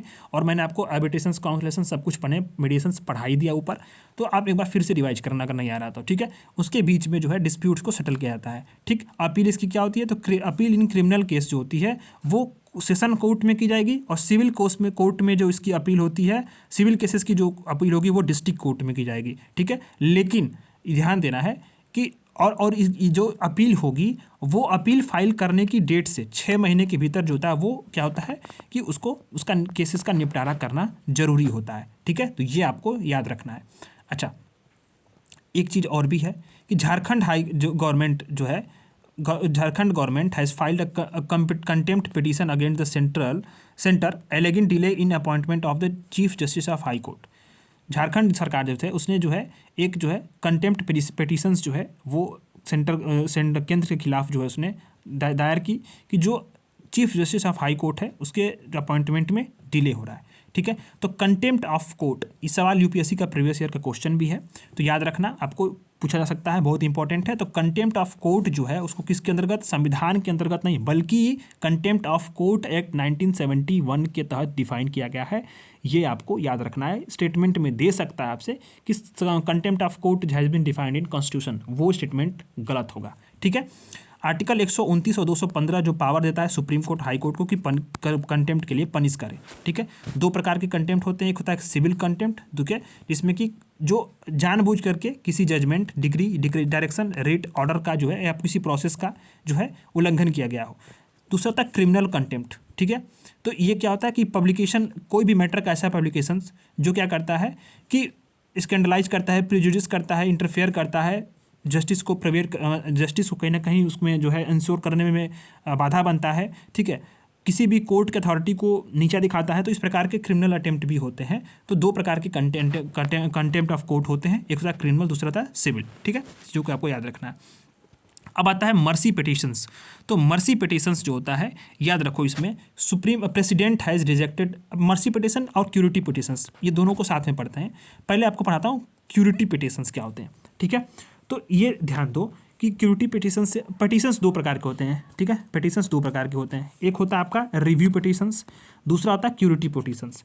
रिव्यू पिटिशंस किसके होता है, आर्टिकल 137 के तहत होता है। ठीक है, अच्छा, ये पहले रिव्यू पिटिशंस आता है, उसके बाद क्या होता है आर्टिकल 142 के अंतर्गत जो होता है आपका फिर जो है क्यूरिटी पिटिशंस। ठीक है, क्यूरिटी पिटिशंस, तो सुप्रीम कोर्ट ने क्वेश्चन कर दिया है दिल्ली मेट्रो रेल कॉर्पोरेशन के आर्बिट्रल अवार्ड के अंतर्गत जो है ये क्यूरिटी पिटिशंस को। ठीक है, तो जो क्यूरिटी पिटिशंस होता है, रिव्यू पिटिशंस 137 के तहत होता है। अब इसके बाद 30 दिनों के अंदर जो होता है फिर क्यूरिटी पिटिशंस जो होते हैं वो, मतलब नहीं, जो रिव्यू पिटिशंस होता है वो 30 दिनों के अंदर दिया जाता है कि किसी भी डिसीजन पे आप जो है रिव्यू करो।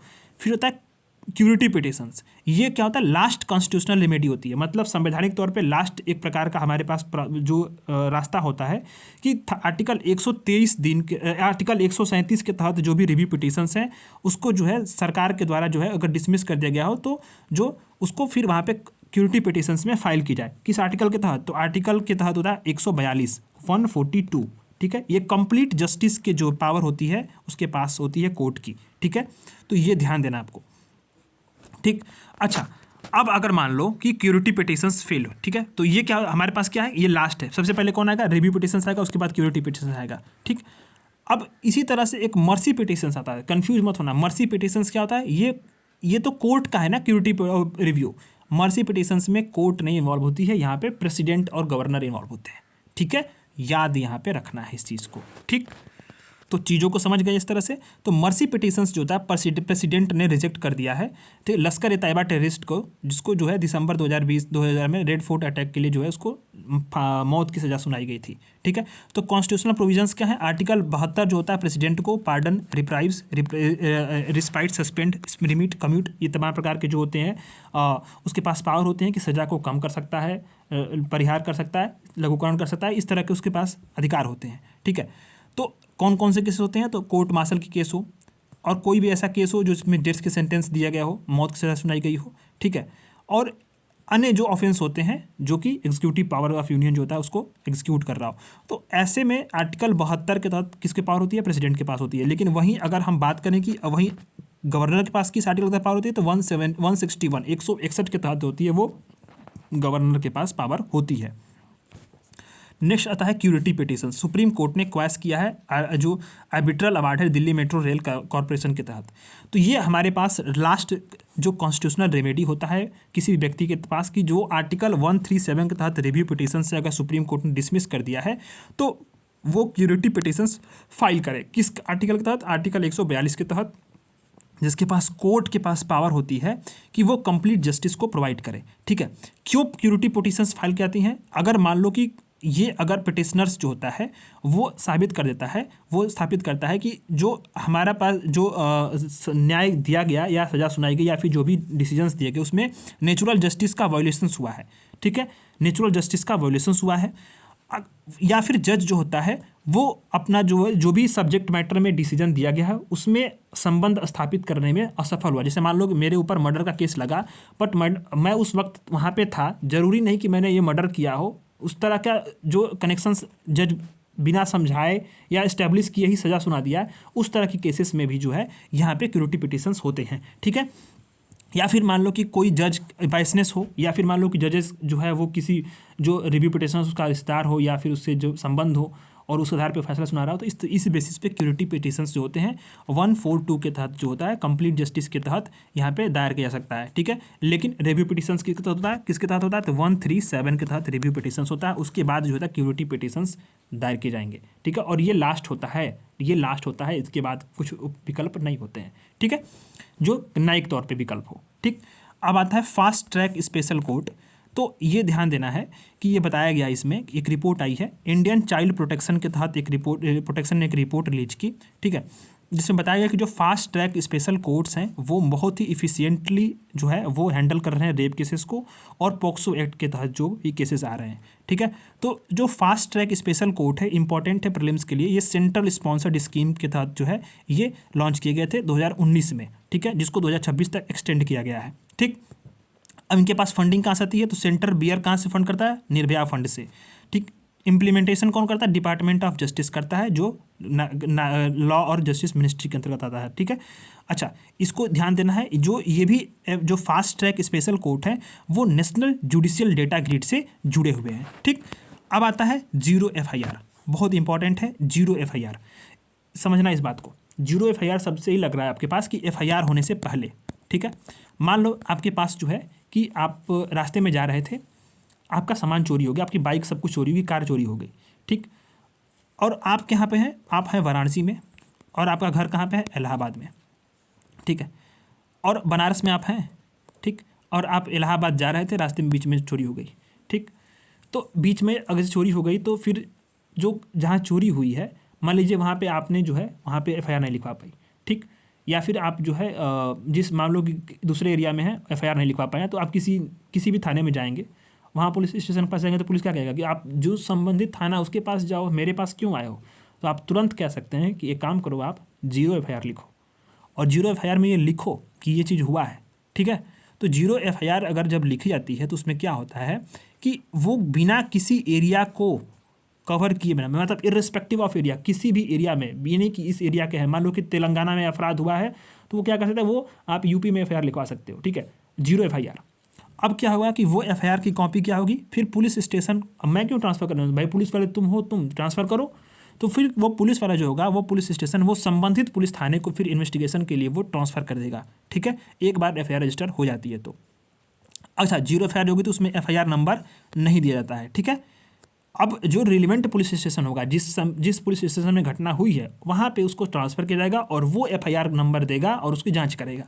ठीक है, ये बातें हैं। जस्टिस वर्मा कमेटी के रिकमेंडेशन पे जो है ये जीरो FIR जो है वो क्या किया गया था, शामिल किया गया था, इस्टेब्लिश किया गया था 2012 में निर्भया केस के बाद। ठीक है, ये बातें आपको ध्यान देनी है। अब आता है डॉक्ट्रिन ऑफ कर्वेचर, ये बात इंपॉर्टेंट है। तो डॉक्ट्रिन ऑफ कर्वेचर में एक चीज़ समझ में आएगी, देखो मान लो अगर कोई एक पति पत्नी है, ठीक है, हस्बैंड वाइफ है, तो जब शादी हो जाती है ना, तो जो ह्यूमन है ना उसको एक एंटिटी मान लिया जाता था। ये मतलब इंग्लिश कॉमन लॉ में एक चीज़ें थी कि एक एंटिटी मान लिया जाता था, सिंगल व्यक्ति, वो जो वीमेन है ना उसको पति के अंतर्गत ही शामिल करके हम की भावना से देखा जाता था, मतलब दो नहीं, सिर्फ सिंगल एक एंटिटी के तौर पे माना जाता था। तो ऐसे में क्या हुआ कि जो लैंड हैंडिंग प्रॉपर्टी है, अनेक चीज़ों जो मटेरियल रेप क्या जो केसेस आ रहे हैं, तो इस तरह की जो विवाद उठने लगी ना, तो यहीं तो उसको क्या किया गया था, उसी पे ये जो डॉक्ट्रिन ऑफ कर्वेचर की बात उठी, वही डॉक्ट्रिन ऑफ कर्वेचर न्यूज में आया। ठीक है, तो यही चीज़ें हैं। तो अब यहाँ पे बात आ रही है ना कि ये होता क्या, कर्वेचर का नाम क्यों पड़ा। तो कर्वेचर का मतलब है ना कि जो भी व्यक्ति हस्बैंड वाइफ था एग्जाम्पल के तौर पे, तो उसको क्या किया गया था, तो जो वीमेन थी ना उसको हस्बैंड के अंदर ही कवर किया गया था। ठीक है, कवर किया जाता है। ठीक, सिंगल एंटिटी के तौर पे, तो उसी कवर करने को जो है कर्वेचर कहा गया, डॉक्ट्रिन ऑफ कर्वेचर। तो सुप्रीम कोर्ट में ये बहुत सारा जो है वो मटेरियल रेप का जो है केसेस का जो है उस पर क्या हुआ था कि सुनवाई होनी थी। तो सुप्रीम कोर्ट ने जो है उसी पिटीशंस को जो है वो सुनने की जो है वो बात कही, तो इसी पे जो है डॉक्ट्रिन ऑफ कर्वेचर जो है न्यूज़ में आया। ठीक है, यही बातें हैं। अच्छा, एक चीज़ और भी है कि डॉक्ट्रिन ऑफ हार्मोनियस कंस्ट्रक्शंस, ये बातें क्यों खबर में आई, तो ये डॉक्ट्रिन ऑफ जो हार्मोनियस कंस्ट्रक्शंस है वो कैसे न्यूज में आया। तो यहाँ पे आप ध्यान दो कि हार्मोनियस कंस्ट्रक्शंस का मतलब क्या है। इसलिए कि सुप्रीम कोर्ट ने एक प्रिंसिपल फाउंड किया, provide harmonious construction section of 5(3) and 5 of limitation act 1963। बात समझना, आसान भाषा में समझाता हूँ, उस चीज़ को समझो। एक मंत्री हैं, मिनिस्टर हैं, ठीक है, उन्होंने क्या लिया, शपथ लिया। किस चीज़ का शपथ लिया, पद और गोपनीयता का, पद और गोपनीयता का शपथ लिया। दूसरे उनके पास क्या है कि ऑफिशियल सीक्रेट एक्ट है, जिसके तहत बहुत सारी चीज़ों का खुलासा वो नहीं कर सकते जब अपने पद पे रहेंगे। दूसरी ओर क्या है, आरटीआई है, किसी एक व्यक्ति ने आरटीआई फाइल की कि हमें ये जानकारी चाहिए। मिनिस्टर क्या है, दुविधा में है कि हम ये जानकारी दें कि नहीं दें। उन्होंने मना कर दिया क्योंकि उनके पास ऑफिशियल सीक्रेट एक्ट भी है और उन्होंने पद और गोपनीयता की शपथ भी रखी है कि ये जरूरी है कि इसकी गोपनीयता बरती जाए। और दूसरी तरफ आरटीआई है। ये मामला कहाँ चला गया, सुप्रीम कोर्ट में। सुप्रीम कोर्ट ने कहा कि चलो भाई बीच का रास्ता निकालते हैं, ठीक है, बीच का रास्ता वही है कि हार्मोनियस कंस्ट्रक्शंस, ठीक है, कॉन्फ्लिक्ट बिटवीन दो लॉ में, दो कानूनों के बीच में कॉन्फ्लिक्ट होता है, तो एक ऐसा वे निकाला जाए जो कि दोनों की कानूनों की भावना को और दोनों की जो कानूनों की जो वैधता है उसको दूसरों को चुनौती न दे और एक हार्मोनियस तरीके से सामंजस्य बनाते हुए सभी चीज़ों को, डिस्प्यूट को सेटल किया जाए। यही बात यहाँ पे की गई है, ठीक से। इसका ओरिजिन कहाँ पे है, तो फर्स्ट अमेंडमेंट जो शंकरी प्रसाद बनाम भारत संघवाद में है, ये इसमें कही गई थी। यही है डॉक्ट्रिन ऑफ हार्मोनियस कंस्ट्रक्शन। आसान भाषा में इसको समझ लो, ठीक है। तो यही अब था पूरा आपके पूरे जुडिशरी वाले सेक्शंस में, जिसको मैंने बिल्कुल हिंदी में आसान भाषा में समझाने की कोशिश की विथ एग्जाम्पल। क्लास का अच्छा लगा, अपने फीडबैक जरूर दीजिएगा। और जब तक हिंदी वाली PT 365 नहीं आती है, उम्मीद है इस हफ्ते आ जाएगी, तब तक मैं आपको इंग्लिश वाले कराते जाऊँगा। जब ही हिंदी में आ जाएगी फिर हम लोग उसी समय से हिंदी वाला कंटिन्यू कर देंगे, ठीक है। तो इस तरह से आपका PT 365 बहुत ही आसान भाषा में, सिंपल लैंग्वेज में मैं कराते जा रहा हूँ। क्लास कैसी लग रही है, फीडबैक आप ज़रूर दीजिएगा, ठीक है, अपने कमेंट के माध्यम से। थैंक्स।